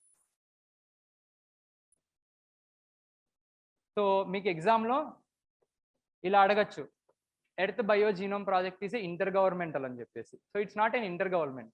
So universities next NGOs collaborate అవుతున్నాయి, దాన్ని ఇంటర్ గవర్నమెంటల్ అనకూడదు కదా. సో అలా మిమ్మల్ని ట్రాప్ చేయడానికి చూస్తాడు. లేకుంటే యూకారియోటిక్ బదులు ప్రోకారియోటిక్ అని పెట్టి మిమ్మల్ని ట్రాప్ చేయడం ఇలా చేస్తారు. ఇప్పుడు దాకా కేవలం 0.2% యూ ఓకే. సో మన మ్యామెల్స్లో కానీ వీటన్నిటిలో యూకారియోటిక్ సెల్స్ ఉంటాయి. సో బేసిక్గా చెప్పాలంటే బ్యాక్టీరియాలో ప్రోకారియోటిక్ ఉంటుంది, ఇంతకన్నా ఎక్కువ అవసరం.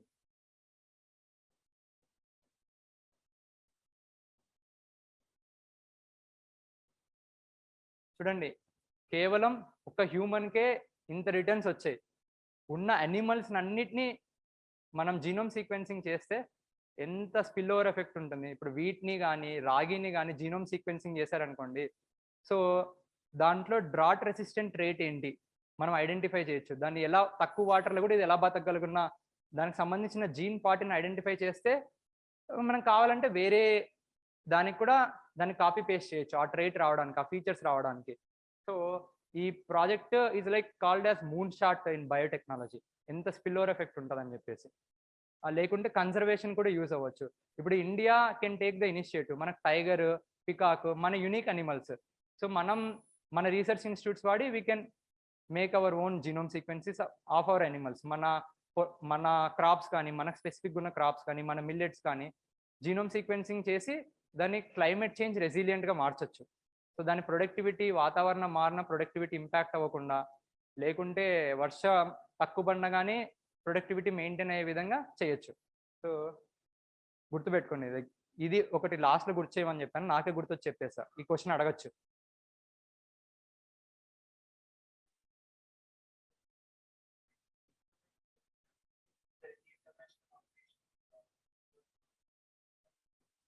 Earth bio genome ప్రాజెక్టా?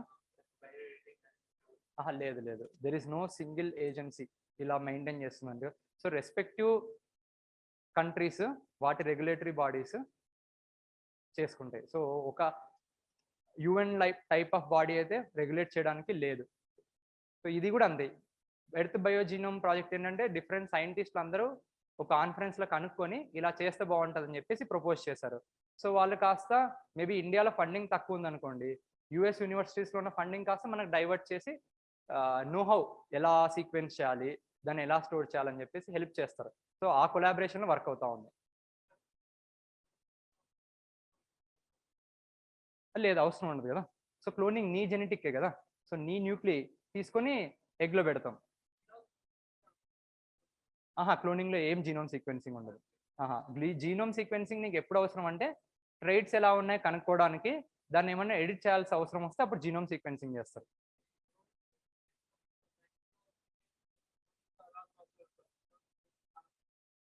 చూడు క్లోన్ ఎందుకు చేస్తారంటే ఇప్పుడు నీకు చెప్పా, బుల్ కానీ పోనీస్ కానీ చెప్పా.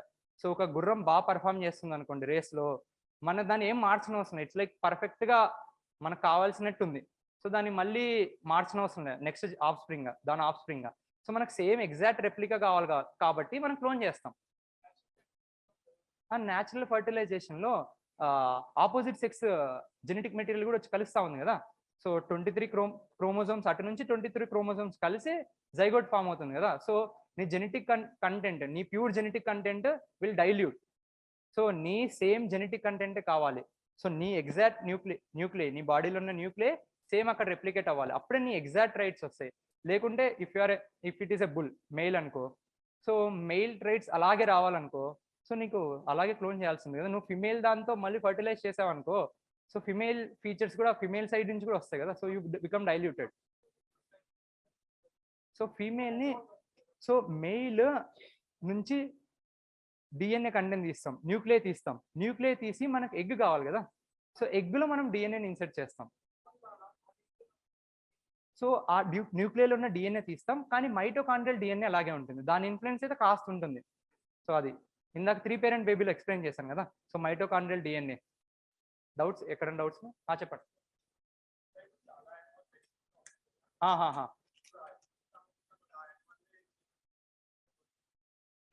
చేయొచ్చు. ఎక్స్టెంట్ గా ప్రివెంట్ చేయొచ్చు. ఇప్పుడు చాలా ఎగ్స్ కూడా స్టోర్ చేస్తారు, చాలా స్పర్మ్స్ కూడా స్టోర్ చేస్తారు, లేకుంటే దాని సెల్సే స్టోర్ చేస్తారు. టైగర్స్ కానీ బాట్ రైట్స్ ఉన్నాయి కానీ, సో అలా స్టోర్ చేస్తారు. సో అట్లీస్ట్ పాతదాన్ని డీఎక్స్టింక్ట్ చేయడానికి వాడుకోలేం క్లోనింగ్, కానీ ఎక్స్టెన్షన్ అయితే ప్రివెంట్ చేయొచ్చు మనం.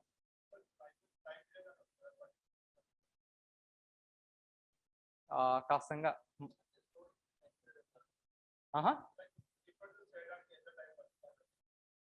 ఏంటి క్లోన్ గా తయారు చేయడానిక? సో దానికి డిఫరెంట్ టెక్నిక్స్ ఉంటాయి అనమాట. ఆ టెక్నిక్ బట్టి టైం పీరియడ్ మారుతూ ఉంటుంది. ఏంటి క్లోనింగా? సో క్లోనింగ్ చెప్పాను కదా, పోనీస్ హార్సెస్ ని క్లోన్ చేస్తా ఉన్నారు. ఇప్పుడైతే అలౌడ్, హార్ట్స్ ని కానీ బుల్స్ ని కానీ క్లోన్ చేయొచ్చు. ఈవెన్ మంకీస్ ని కూడా, ప్రైమేట్స్ ని కూడా సక్సెస్ఫుల్ గా క్లోన్ చేశారని చెప్పా చైనాలో. హ్యూమన్స్ ని ఏంటంటే అట్లీస్ట్ ఎంబ్రియో స్టేజ్ వరకు అలౌడ్. ఎంబ్రియో తర్వాత you cannot insert into the uterus. బేబీని తయారు చేయలేవు క్లోన్ ని, కానీ అక్కడి వరకు వెళ్ళి you can do research on embryo, that is allowed. Clarify అయిందా?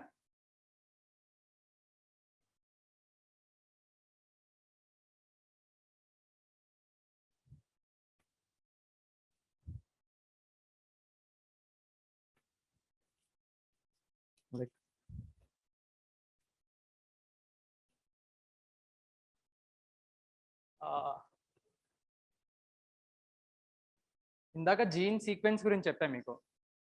సో ఇట్లయితే ATGC ఇలా ఉండొచ్చు. సో మన బాడీలో ఇది ఇన్సులిన్ రేట్ అనుకోండి, ఇన్సులిన్ జీన్ అనుకోండి. సో దీని నుంచి మీకు ఇందాక చెప్పినట్టు ట్రాన్స్లేషన్ జరిగి ఇన్సులిన్ వస్తుంది బ్లడ్లోకి, ప్యాంక్రియాస్ దగ్గర. ఇప్పుడు చాలా మందికి డయాబెటీస్ ఉంది. సో డయాబెటీస్ ఉన్నప్పుడు మనకి ఆర్టిఫిషియల్ ఇన్సులిన్స్ కావాల్సి వస్తుంది. సో వాళ్ళు పాతకాలంలో ఎలా చేసేవాళ్ళంటే పిక్స్ నుంచి కానీ హార్ట్సెస్ నుంచి కానీ ఇన్సులిన్ సెక్రెట్ చేసేవాళ్ళు. కానీ ఇప్పుడు చాలా డిమాండ్ పెరిగిపోయింది ఇన్సులిన్కి. సో ఆ పద్ధతిలో, పాత పద్ధతితో అవ్వట్లేదు. సో దానికోసం జీన్ ఎడిటింగ్ వాడారనమాట. సో ఎలా చేస్తారో ఒక్కసారి చూపిస్తా. సో మన దగ్గర ఐడెంటిఫై చేసాం, ఇందాక హ్యూమన్ జీనోమ్ ప్రాజెక్ట్లో ఇన్సులిన్ సంబంధించిన జీన్ ఏదో ఐడెంటిఫై చేసాం.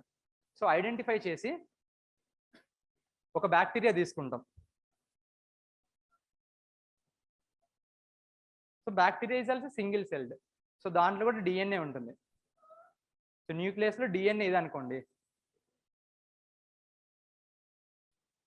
Bacterial DNA.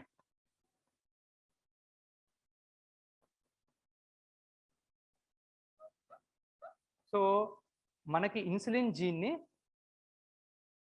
ఆర్టిఫిషియల్గా ల్యాబ్లో చేస్తాం. సో ఆర్టిఫిషియల్గా ల్యాబ్ చేసి సో ఈ బ్యాక్టీరియల్ జిఎన్ఏలో ఇన్సర్ట్ చేస్తాం.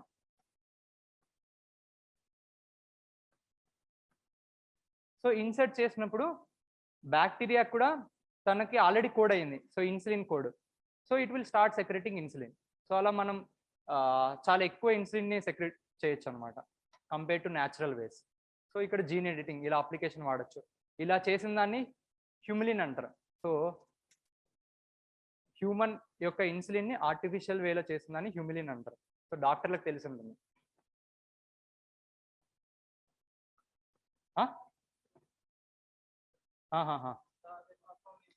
సో దాన్ని హ్యూమిలిన్ అంటారు. సో నీకు చెప్పే ఆర్టిఫిషియల్గా బాడీ సెక్రెట్ చేయలేదంటే పాతకాలంలో ఎలా చేసేవాళ్ళంటే పిక్స్ హార్ట్ సెల్స్ నుంచి వాటి ఇన్సులిన్ని సెక్రెట్ చేసి మన బాడీలోకి ఇంజెక్ట్ చేసేవాళ్ళు. ఇప్పుడు ఎంత డిమాండ్ పెరిగిపోయిందంటే డయాబెటీస్కి అది ప్రొడ్యూస్ చేయలేకపోతున్నాయి అనిమల్స్. సో మనం కొత్త టెక్నిక్ వాడుతూ ఉన్నాం. ఇప్పుడు అంతా ఈ టెక్నిక్తోనే ఇన్సులిన్ ప్రొడ్యూస్ చేస్తారు. సో ఇంకోటి మీరు జిఎం సీడ్స్ గురించి విన్నారు. సో అది చెప్తాను ఎక్కడ వస్తుందో. సో జీనోమ్ సీక్వెన్సింగ్ అంటే ఏం లేదు. సో ఆ జీన్లో కోడ్ ఎలా ఉంది, ఆ సీక్వెన్స్ ఎలా ఉన్నదాన్ని జీనోమ్ సీక్వెన్సింగ్ అంటారు. సో హ్యూమన్ జీనోమ్ ప్రాజెక్ట్ ఏంటంటే హ్యూమన్ జీనోమ్లో సీక్వెన్స్ ఎలా ఉందో ఐడెంటిఫై చేస్తారు. సో అలా ప్రతి దానికి మనం జీనోమ్ సీక్వెన్స్ కట్టచ్చు. ఇప్పుడు బీటీ కాటన్ ఉంది, జిఎం సీడ్స్ ఉన్నాయి, జెనెటికలీ మాడిఫైడ్. ఆ పదం కూడా అందులోనే ఉంది కదా, జెనెటిక్గా మాడిఫై చేసాం న్యాచురల్ దానికి.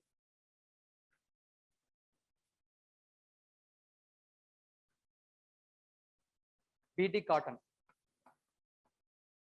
సో బీటీ ఎక్కడి నుంచి వస్తుందంటే ఒక సాయిల్లో ఒక బ్యాక్టీరియా ఉంటుంది. సో ఆ సాయిల్ బ్యాక్టీరియా అనేది ఒక కెమికల్ సెక్రెట్ చేస్తుంది. ఆ కెమికల్ హార్మ్ఫుల్, కాటన్ మీద పడే పెస్ట్లకి హార్మ్ఫుల్. సో కాటన్ పెస్ట్ల వల్ల చాలా లాసెస్ జరుగుతూ ఉన్నాయి. Cotton is very vulnerable to pest. White fly కానీ బాల్ బామ్ కానీ చాలా ఉన్నాయి పెస్ట్లు.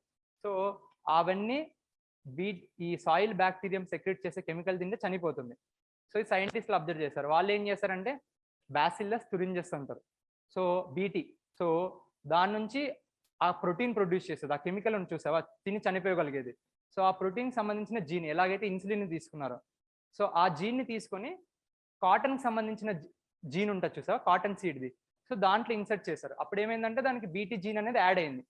సో బీటీ జీన్ యాడ్ అయినప్పుడు cotton will start producing that poison. ఆ పాయిజన్ వల్ల పెస్ట్లన్నీ చనిపోతాయి అన్నమాట. సో ఇది కాటన్ జీనోమ్ అనుకోండి. So we are adding BT gene. So BT gene వల్ల న్యాచురల్గా కాటన్ ప్లాంట్ అనేది దానంతకు దానిగా పాయిజన్ సెక్రెట్ చేయగలదు. పాయిజన్ సెక్రెట్ చేసినప్పుడు వైట్ ఫ్లై కానీ రకరకాల పెస్ట్లన్నీ తినేసి చనిపోతాయి. సో అవి ఎక్కువ కాలం బతకవు.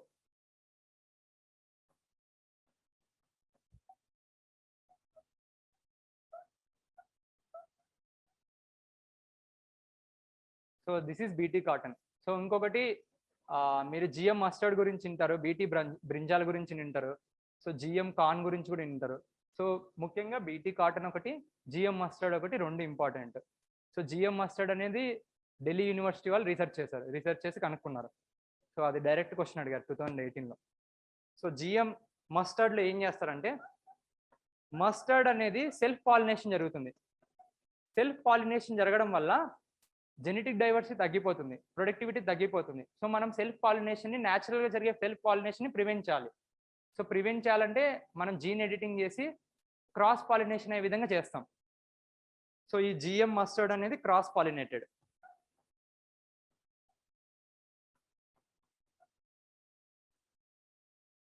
ఇంకొకటి మస్టర్డ్ క్రాప్ అనేది వీడ్స్ ఎక్కువ ఉంటాయి. సో వీడ్స్ ఎక్కువ ఉన్నప్పుడు మనం హెర్బిసైడ్ వాడాల్సి వస్తుంది. సో హెర్బిసైడ్ వల్ల మస్టర్డ్ ప్లాంట్ కూడా ఎఫెక్ట్ అయ్యే ఛాన్స్ ఉంది. సో ఇప్పుడు మనం ఎలా జెనెటిక్ ఎడిటింగ్ చేయాలంటే హెర్బిసైడ్ వేసినప్పుడు మస్టర్డ్ సీడ్ ప్లాంట్కి ఏం కాకూడదు, కానీ వీడ్స్ చనిపోవాలి. సో దాన్ని హెర్బిసైడ్ టాలరెంట్ చేస్తాం. కేవలం కలుపు మొక్కలే చనిపోతాయి. These are the important traits add చేసింది.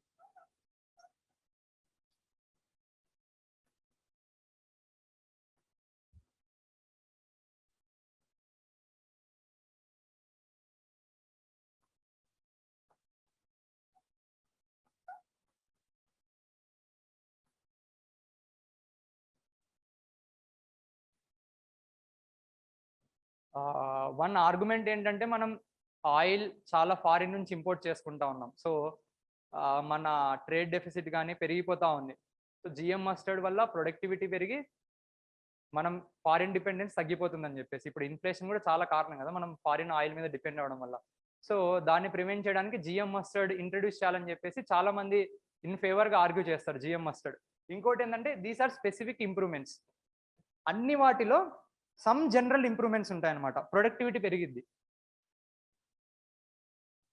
బీటీ బ్రింజాల్ అయినా కానీ జిఎం మస్టర్డ్ అయినా కానీ ఏ జిఎం సీడ్స్ అయినా ప్రొడక్టివిటీ పెరగడం డిఫాల్ట్ గా జరిగిద్ది. So that is assumed. So దాన్ని కూడా ప్రొడక్టివిటీ పెరగడానికి జెనెటిక్ ఎడిటింగ్ చేస్తారు.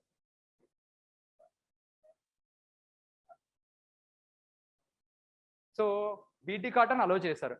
సో బీటీ కాటన్ ఏ గ్రౌండ్స్ అలో చేశారంటే కాటన్ నాన్ ఎడిబుల్, మనం తిన్నాం కదా కాటన్ని. సో ఆ బేసిస్ తో బీటీ కాటన్ ఎప్పుడు అలో చేశారు. కానీ జిఎం మస్టర్డ్ మనం కన్జ్యూమ్ చేసేది కదా, సో అందుకే అలో చేయలేదు. ఇది వచ్చేసి ఈ జిఎం సీడ్స్ మీద డెసిజన్ తీసుకునేది జిఈఏసి, జెనెటిక్ ఇంజనీరింగ్ అప్రైజల్ కమిటీ అని ఒకటి ఉంటుంది మినిస్ట్రీ ఆఫ్ ఎన్విరాన్మెంట్ దగ్గర. సో ఈ జిఈఏసి అనేది జిఎం మస్టర్డ్ కి పర్మిషన్ ఇచ్చింది. సో పర్మిషన్ ఇచ్చింది కానీ మినిస్ట్రీ ఆ పర్మిషన్ ని పక్కకు పెట్టేసింది. సో ఇంకా స్టిల్ ఇదైతే లీగల్లీ అలౌడ్ కాదు జిఎం మస్టర్డ్. కానీ చాలా మంది లీగల్లీ అలో చేయాలని చెప్పేసి ప్రపోజ్ చేస్తూ ఉన్నారు. ఎందుకంటే చాలా బెనిఫిట్స్ ఉన్నాయి.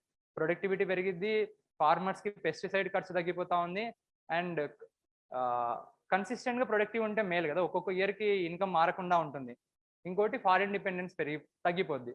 కానీ దీని క్రిటిసిజం ఏంటంటే మనం జీన్ ఎడిటింగ్ చేయడం వల్ల లాంగ్ టర్మ్ కాన్సిక్వెన్సెస్ మనకు తెలియట్లేదు. సో 2-3 years స్టడీ చేసేసి వీ కెనాట్ కన్క్లూడ్ కదా, 30 years తర్వాత ఎఫెక్ట్ రావచ్చేమో. సో ఈ బేసిస్ లో పీపుల్ ఆర్ అపోజింగ్. సో దీన్ని క్రిటిసైజ్ చేయడానికి, so negative long term health benefits.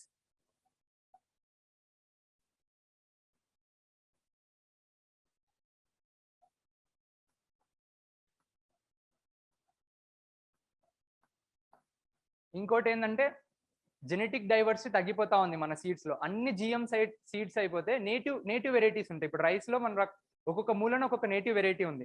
So ఈ నేటివ్ వెరైటీస్ అన్ని తగ్గిపోతుంది, బయోడైవర్సిటీ తగ్గిపోతుందన్న ఒక ఆర్గ్యుమెంట్ ఉంది.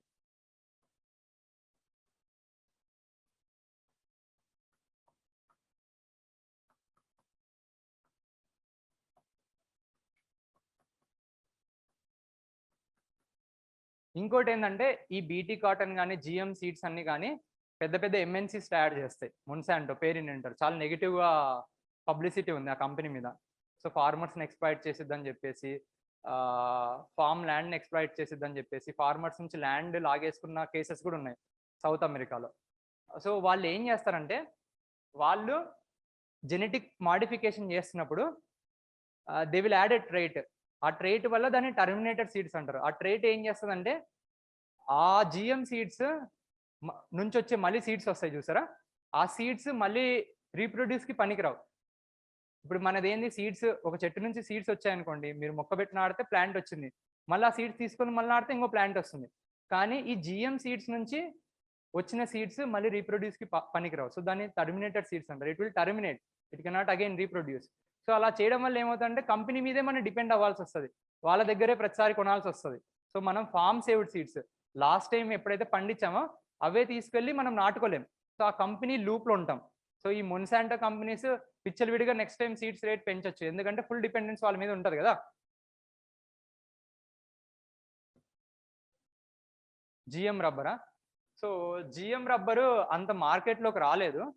సో రబ్బర్ని ప్రొడక్టివిటీ పెంచాలని చెప్పేసి మేబీ మన ఇండియాలో రబ్బర్ అంత ఎక్కువ ఇండిజినియస్ గా ప్రొడ్యూస్ చేయట్లేదు. మనం మలేషియా కానీ ఇండోనేషియా నుంచి డిపెండెంట్ అవుతున్నాం. Self పాలినేటెడా rubber? ఓకే, నేను నీకు మళ్ళీ నెక్స్ట్ టైం చెప్తాను. సో జిఎం రబ్బర్ అయితే యూపీఎస్సీలో అయితే ఎప్పుడు అడిగిన దాఖలాలు లేవు. అది రాను కూడా రాదు, అంత ఎక్కువ వస్తుంది. బట్ నీకు జిఎం ఆ టెక్నాలజీ బేసిస్ ఏంటి, దాన్ని ఎందుకు మాడిఫై చేస్తారన్న కాన్సెప్చువల్ క్లారిటీ ఉంటే సరిపోతుంది. ఎవరైనా టీఎస్పిఎస్సి ఇస్తున్నారా? సో డైరెక్ట్గా అడుగుతారు జిఎం సీట్స్ నెగిటివ్స్ ఏంటి, పాజిటివ్స్ ఏంటండి. మీకు ఇక్కడ రాసేస్తే ఈ మార్క్స్ ఇవి రాసేస్తే మార్క్స్ వచ్చేస్తాయి, ఎక్కువ కూడా అవసరం లేదు.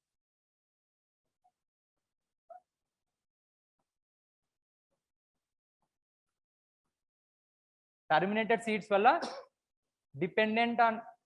dependence on MNCs like Monsanto will grow.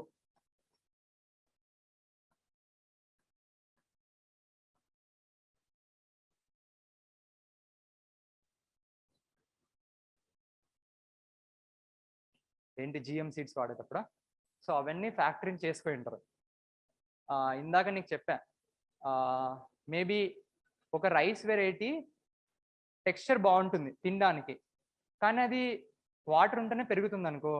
ఇంకో రైస్ వెరైటీ ఉంది, అది టెక్స్చర్ బాగుండదు తినడానికి, కానీ తక్కువ వాటర్లో కూడా ప్రొడ్యూస్ అవుతుంది అనుకో. సో దాన్ని అలా ప్రొడ్యూస్ చేయడానికి ఉండే జీన్ సీక్వెన్స్ ఉంటుంది సార్, తీసుకొచ్చి టెక్స్చర్ బాగున్న జీన్కి యాడ్ చేస్తే సరిపోతుంది. సో ఇంకా కేవలం రైస్కే కాదు, రైస్ నుంచి రకరకాల స్పీసీస్కి. ఫర్ ఎగ్జాంపుల్ ఒక టమోటో కానీ మ్యాంగో కానీ ఫ్రిడ్జ్లో పెట్టిన తర్వాత ఫ్రెష్కి తేడా ఉంటుంది టెక్స్చర్లో తినడంలో. ఒక టమోటా ఫ్రిడ్జ్లో పెట్టి మళ్ళీ టమోటాని తీసి వాడుతున్నాం అనుకోండి, ఆ టెక్స్చర్ రాదు, ఆ న్యాచురల్ ఫీలింగ్ రాదు, ఫ్రెష్నెస్.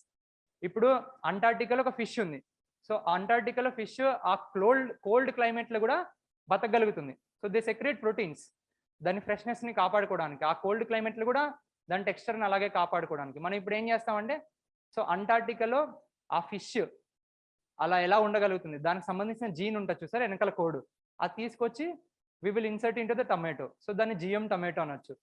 ఫ్రిడ్జ్లో పెట్టుకున్నా కానీ it will maintain the texture. So ఇలా రకరకాలుగా పర్మిటేషన్స్ అండ్ కాంబినేషన్స్ చేయొచ్చు. ఫర్ ఎగ్జాంపుల్ మ్యాంగ్రూవ్స్ ఉన్నాయి, సో మ్యాంగ్రూవ్స్ అనేవి సాల్ట్ వాటర్లో పెరుగుతాయి. ఇప్పుడు మనకి రైస్ సాల్ట్ వాటర్లో పెరగాల్సిన రైస్ అవసరం అనుకో, సో మ్యాంగ్రూవ్స్కి సాల్ట్ వాటర్లో పెరగగలగడానికి ఇచ్చే జీన్ ట్రైట్ ఉంటారు చూసారా, we will insert into the రైస్లో ఇన్సర్ట్ చేస్తే మనం సాల్ట్ వాటర్లో అయినా పండించుకోవచ్చు. That is how we can solve our food security problem. ఏంటంటే స్టిల్ ఆర్ ఇన్ ల్యాబొరేటరీ స్టేజెస్లో ఉన్నాయి, ఇంకా మార్కెట్లోకి ఇంట్రడ్యూస్ చేయలేదు. ఇంకా లైక్ చాలా క్రేజీ కూడా చేయొచ్చు.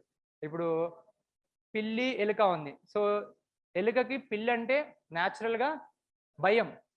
సో ఆ భయానికి కారణమైన జీన్ సీక్వెన్స్ ఉంటుంది, లైక్ అలా డిజైన్ చేయబడింది నేచర్. ఏంటి, పిల్లని కనపడగలిగే భయపడి పారిపోవాలా. సో ఇప్పుడు మనము ఆ జీన్ ఎడిట్ చేసామనుకో, అది రిమూవ్ చేసాం, పిల్లి అంటే భయపడాల్సిన కోడ్ని తీసాం, సో పిల్లికి భయపడేది ఎలుక. సో జీన్ నాకౌట్ అంటారు, we can knock out that gene. So అది నేచర్ని we can tinker around, reverse కూడా చేయొచ్చు. So these are theoretically possible. Theoretically ఎన్నైనా పర్మిటేషన్స్ చేయొచ్చు, థియరిటికల్లీ పాసిబుల్. ఇప్పుడు నేను ఇందాక చెప్పా ఇన్విట్రో ఫర్టిలైజేషన్ గురించి చెప్పా, ఎక్కడ ఇన్విట్రో వూమ్లో పెడితే సక్సెస్ రేట్ రావట్లేదు క్లోన్లని. థియరిటికల్లీ హ్యూమన్స్ని క్లోన్ చేయొచ్చు, బట్ ఆ చేయడానికి మనకు 20 years రీసెర్చ్ పట్టింది. సో కావాలంటే యూ కెన్ రివర్స్ ఇట్, కానీ దానికి చాలా రీసెర్చ్ పడతా ఉంటుంది. సో ఒకసారి మనకు జీనోమ్ సీక్వెన్సింగ్ తెలిసిందనుకోండి, మీరు మరీషియస్లో డోడో ఉంది, dodo got extincted. So dodo మళ్ళీ మీరు డీఎక్స్టింక్షన్ చేయాలనుకున్నారనుకోండి, జురాసిక్ పార్క్ మూవీ అంతే కదా. So they wanted to deextinct rhinoceros కానీ ఏ ఒకటి అన్ని డీఎక్స్టింట్ చేయాలనుకున్నారు.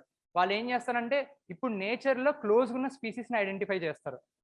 ప్రాబ్లం ఏంటంటే ఇప్పుడు డోడోకి జెనెటిక్ మెటీరియల్, డోడో బోన్స్ కానీ ఈకలు కానీ ఎక్కడో కేవ్స్లో ఉన్నాయి, కానీ డిఎన్ఏ చాలా స్టేబుల్గా ఉంటుంది హైడ్రోజన్ బాండ్స్ వల్ల. కానీ 100 years తర్వాత కూడా అన్ని బేసెస్ కరెక్ట్గా ఉండవు, కొన్ని మిస్ అవుతూ ఉంటాయి. మనకి ఎన్నైతే చేయగలమో దాన్ని జీనోమ్ సీక్వెన్సింగ్ చేస్తాం డోడో చేసి ఎక్కడైతే మిస్సింగ్ పార్ట్స్ ఉన్నాయో కావాలంటే దాని దగ్గర బంధువు ఉంది కోడి తీసుకొచ్చి వీ కెన్ ఇన్సర్ట్. సో కావాలంటే దగ్గర dodo we can resurrect. So dodo కానీ లేకుంటే ఎక్స్టింట్ అయిన అనిమల్స్ చాలా వాటిని చేయొచ్చు అని చెప్పి థియరిటికల్గా proposal. It can be done theoretically. ఇప్పుడైతే ల్యాబుల్లో అయితే అంత బ్రిస్క్ పేస్లో అయితే దాని మీద ఎక్స్పెరిమెంట్స్ జరగట్లేదు. Theoretically it is possible. ఏమైనా డౌట్స్ ఉన్నాయా? సో ఈవెన్ మన ఎంబ్రియో స్టేజ్లో మనల్ని కూడా జీన్ ఎడిటింగ్ చేసి కావాలంటే రెక్కలు లైక్ ఎక్స్మెన్. సో ఎక్స్మెన్లో వాళ్ళ మ్యూటేషన్స్ జరుగుతాయి. మ్యూటేషన్స్ అంటే ఏం లేదు, సో డిఎన్ఏలో చేంజెస్ జరుగుతాయి. సో చేంజెస్ జరిగి వాళ్ళకి రెక్కలు డిఫరెంట్ డిఫరెంట్ పవర్స్ వస్తూ ఉంటాయి. సో మీకు ఆ మూవీస్ కూడా క్లారిటీగా అర్థమవుతుంది. సో మీకు జీన్ ఎలా పనిచేస్తుందో తెలుస్తుంది.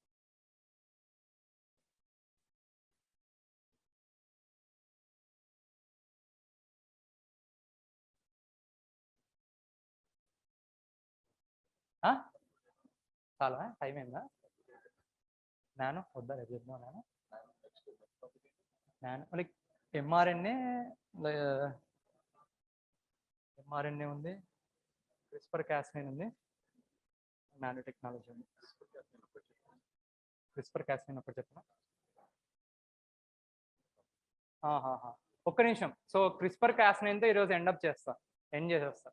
సో క్రిస్పర్ అంటే clustered regularly interspaced short palindromic repeats.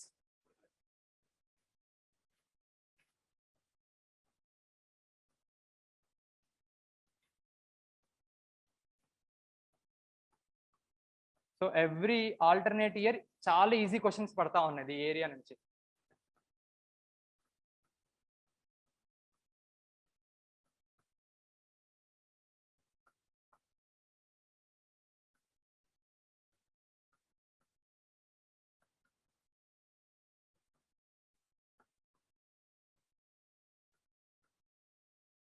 Cas9 అంటే క్రిస్పర్ అసోసియేటెడ్ సిస్టమ్ అని.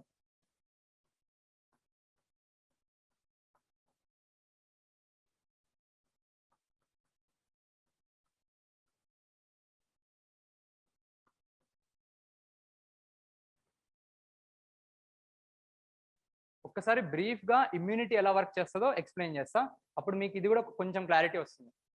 సో మన ఇమ్యూనిటీ డబ్ల్యూబీసీ వల్ల ముఖ్యంగా వస్తుంది. So WBC are like dogs. So smell చేయగలం. ఏదైనా ఫారిన్ ఆర్గానిజం వచ్చిందనుకో బాడీలోకి, అది కొత్త ఫారిన్ ఆర్గానిజం వచ్చిందని చెప్పి సెన్స్ చేసి చంపగలవు. సో అవి ఎలా చంపుతాయంటే యాంటీబాడీస్ జనరేట్ చేస్తాయి. సో యాంటీబాడీస్ అనేవి వచ్చిన ఫారిన్ ఆర్గానిజంని న్యూట్రలైజ్ చేయగలవు. ఒక్కసారి మళ్ళీ నేను ఇంకా డీటెయిల్గా చెప్తాను యాంటీబాడీ యాంటీజెన్ వచ్చినప్పుడు ఎంఆర్ఎన్ఏ గురించి. సో మనం ఎందుకు వ్యాక్సిన్ తీసుకుంటాం, లేకుంటే ఒకసారి ఇన్ఫెక్ట్ అయితే మళ్ళీ ఇంకోసారి ఇన్ఫెక్ట్ ఎందుకు కామంటే, ఫస్ట్ టైం ఒక ఆర్గానిజం లోపలికి వచ్చినప్పుడు అది కొత్త. సో డబ్ల్యూబీసీకి సెన్స్ చేసి రికగ్నైజ్ చేయడానికి కాస్త టైం పడతా ఉంటుంది. సో టైం బట్టి నెక్స్ట్ టైం వచ్చినప్పుడు సేమ్ సిమిలర్ అలాంటిది వచ్చిందనుకో కరెక్ట్గా సెన్స్ చేసి త్వరగా చంపగలదు, మనకి ఏది డిసీజ్ రాకుండా. అందుకే కదా కరోనా ఫస్ట్ టైం వచ్చినప్పుడు సెకండ్ టైం ఎఫెక్ట్ తక్కువ ఉంటుంది. ఎందుకంటే ఆల్రెడీ మన బాడీ దాన్ని న్యూట్రలైజ్ చేయడానికి, కరోనాని ఎలా న్యూట్రలైజ్ చేయాలో ఒకసారి ఆల్రెడీ టెస్ట్ చేసింది. సో సేమ్ సిమిలర్ యాంటీబాడీస్ ఈసారి జనరేట్ చేసి న్యూట్రలైజ్ చేయగలదు కరోనాని. సో ఫస్ట్ టైం వచ్చినప్పుడు యాంటీబాడీస్ తక్కువ అవుతాయి. ఫస్ట్ టైం వచ్చినప్పుడు కరోనా అనుకోండి, ఏదో ఒక disease, corona, chicken pox, anything. Second time వచ్చినప్పుడు స్పెసిఫిక్ యాంటీబాడీస్ అనేవి ఎక్కువ ప్రొడ్యూస్ చేస్తాయి, అప్పుడు డిసీజ్ రాకుండా ఆపుతాయి.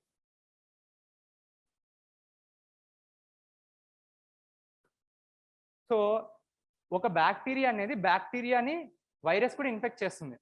సో వైరస్ ఇన్ఫెక్ట్ ఎలా చేస్తుందంటే, ఇది బ్యాక్టీరియా అనుకోండి,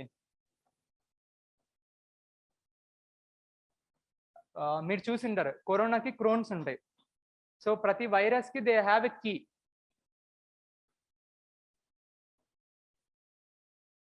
సో ఇది వైరస్ అనుకోండి, సో ఇది ఒక కీ లాగా యాక్ట్ చేస్తుంది. సో కీ లాగా యాక్ట్ చేసి బ్యాక్టీరియాని ఓపెన్ చేస్తుంది. సో ఎలా అంటే ఇప్పుడు మీరు న్యూస్లో కూడా చూసింటారు, కరోనా క్రోన్ వెళ్ళి కీలా యాక్ట్ చేసినప్పుడు ఒక సెల్ ఓపెన్ అవుతుంది, సెల్ ఓపెన్ అవుతుంది, హ్యూమన్ సెల్.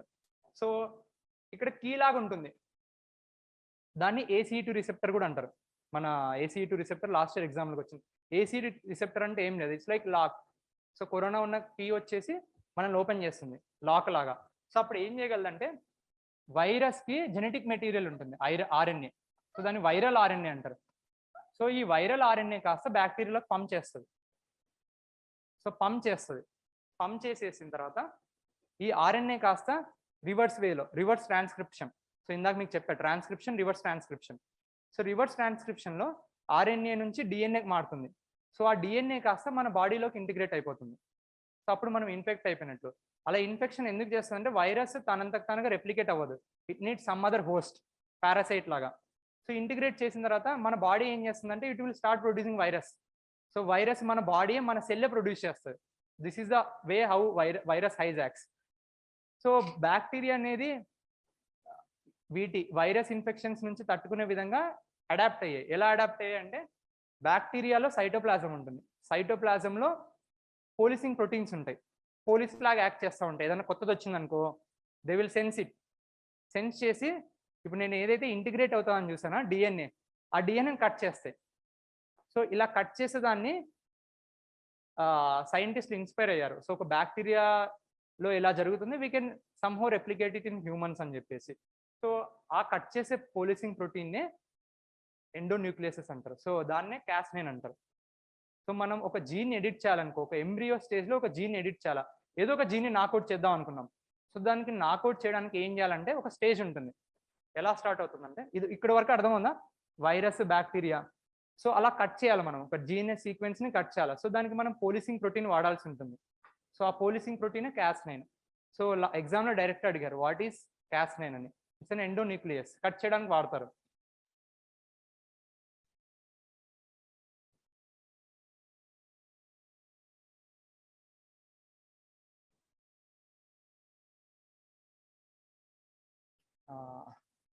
సో ఒక డెలివరీ వెహికల్ తీసుకుంటారు. సో దీన్ని లైపోజోమల్ శాక్ కూడా అనొచ్చు, బట్ సింపుల్ టర్మ్స్లో చెప్పాలంటే ఇట్స్ డెలివరీ మెకానిజం. ఆ డెలివరీ ఏంటంటే ఇప్పుడు మన బాడీలో డైరెక్ట్ గైడ్ ఆర్ఎన్ఏ అనేది వేసామనుకోండి, సో మన ఇన్ఫ్లమేషన్ జరుగుతుంది. సో డైరెక్ట్గా ఇన్ఫ్లమేషన్ జరగకుండా సెల్లోకి పంపించాలి. సెల్లోకి పంపించడానికి we use a delivery mechanism అనమాట, ఒక వెహికల్ లాగా. వెహికల్ ఏం చేస్తామంటే, సో ఈ వెహికల్ ఏం లేదు, ఒక వాటర్ని పట్టించడానికి శాక్ ఉంటుంది చూసారా. సో అంటే నానో స్కేల్లో ఒక శాక్ ఉంటుంది. సో ఆ శాక్లో ఏం చేస్తారంటే సేమ్ లైక్ ఇప్పుడు కరోనా లాగా, కరోనా ఒక శాక్గా కన్సిడర్ చేయండి. సో దాంట్లో we have guide RNA. So దీన్ని గైడ్ ఆర్ఎన్ఏ ఎందుకు అంటున్నానంటే గైడ్, ఆ పదం చూడండి guide. So it will guide ఏ పార్ట్కి అయితే అటాచ్ అవ్వాలో ఆ వైపుకి గైడ్ చేస్తూ ఉంది. ఇప్పుడు ఇందాక పిల్లి ఎలుక ఎగ్జాంపుల్ చూసా. సో పిల్లికి ఎలుకకి పిల్లి అంటే భయం పుట్టించే ఒక జీనోమ్ ఏరియా ఉంది. సో దాన్ని మనం ఎడిట్ చేయాలి, దాన్ని నాకౌట్ చేయాలి. సో దాన్ని నాకౌట్ చేయాలంటే ఆ సంబంధించిన దానికి కాంప్లిమెంటరీ ఆర్ఎన్ఏ తీసుకుంటే ఇందాక చెప్పా. సో ఏ ఉన్నప్పుడు కాంప్లిమెంట్గా టీ ఉంటుంది. సో టీఆర్ యు, ఆర్ఎన్ఏలో యు ఉంటుంది, జీకి సి ఉంటుంది. సో మనం కాంప్లిమెంటరీ గైడ్ ఆర్ఎన్ఏ తీసుకుంటాం. దాంతోపాటు క్యాస్నైన్ వేస్తాం, క్యాస్నైన్. సో ఇదేం చేస్తుందంటే it will take to the cell, సెల్కి తీసుకెళ్ళి సెల్ లోపల పంపింగ్ చేస్తుంది గైడ్ ఆర్ఎన్ఏని, క్యాస్నైన్ని. సో ఈ గైడ్ ఆర్ఎన్ఏ కాస్త సేమ్ ఎలాగైతే వైరస్ రెప్లికేట్ అవుతా ఉందో అది వెళ్ళేసి రివర్స్ ట్రాన్స్క్రిప్టేషన్ జరిగి ఆర్ఎన్ఏ డిఎన్ఏ హైబ్రిడ్ అన్నట్టు ఫామ్ అవుతుంది. సో ఇప్పుడు డిఎన్ఏ డబుల్ హెలిక్స్ ఉంటుంది చూసారా, అది డీకాయిల్ అవుతుంది. డీకాయిల్ అయ్యి బయట నుంచి వచ్చిన గైడ్ ఆర్ఎన్ఏతో బాండ్ ఫామ్ అవుతుంది. సో ఇది డిఎన్ఏ అనుకోండి. సో డిఎన్ఏ విల్ అన్కాయిల్, అన్కాయిల్ అయ్యి గైడ్ ఆర్ఎన్ఏతో ఫామ్ అవుతుంది. సో ఇలా అనుకోండి, ఇది బయట నుంచి వచ్చిన గైడ్ ఆర్ఎన్ఏ. ఈ గైడ్ ఆర్ఎన్ఏ కూడా ఎలాగైతే రివర్స్ ట్రాన్స్క్రిప్టేస్గా ఆర్ఎన్ఏ నుంచి డిఎన్ఏగా మారుతుందో యూ కాస్త టీగా మారుతుంది. అప్పుడే కదా ఏతో బాండ్ ఫామ్ అవ్వగలదు. ఇలా అయితే సమ్ హైబ్రిడ్ ఫామ్ అవుతుంది, డిఎన్ఏ ఆర్ఎన్ఏ హైబ్రిడ్ అంటారు దీన్ని. సో డైరెక్ట్ క్వశ్చన్ కుట్టుకోం, వాట్ ఈస్ క్రిస్పర్ క్యాస్నైన్, దాని గురించి రాయమని చెప్పండి, డిస్క్రైబ్ చేయండి అనొచ్చు. మీరు ఇదంతా రాస్తే సరిపోతుంది, ఎక్కువ కూడా అవసరం. DNA RNA hybrid. సో ఒక డిఎన్ఏ ఆర్ఎన్ఏ హైబ్రిడ్ ఫామ్ అయిన తర్వాత క్యాస్నైన్ రికగ్నైజ్ చేస్తుంది ఏదో తేడా జరిగింది. సో ఆ తేడాన్ని రిమూవ్ చేయడానికి Cas nine will come and cut out the part. So ఈ పార్ట్ని కట్ చేస్తుంది.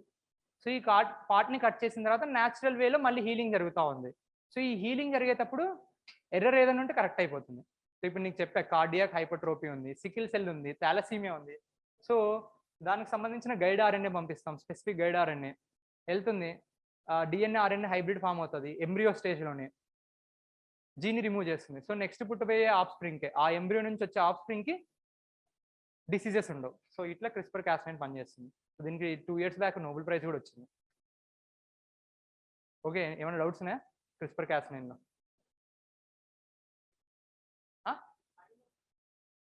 ఓకే, అది నేమింగ్ కన్వెన్షన్. సో అది ఏం అంత ఇంపార్టెన్స్ ఏం లేదు. క్రిస్పర్ అసోసియేటెడ్ సిస్టమ్ క్యాస్ అంటే.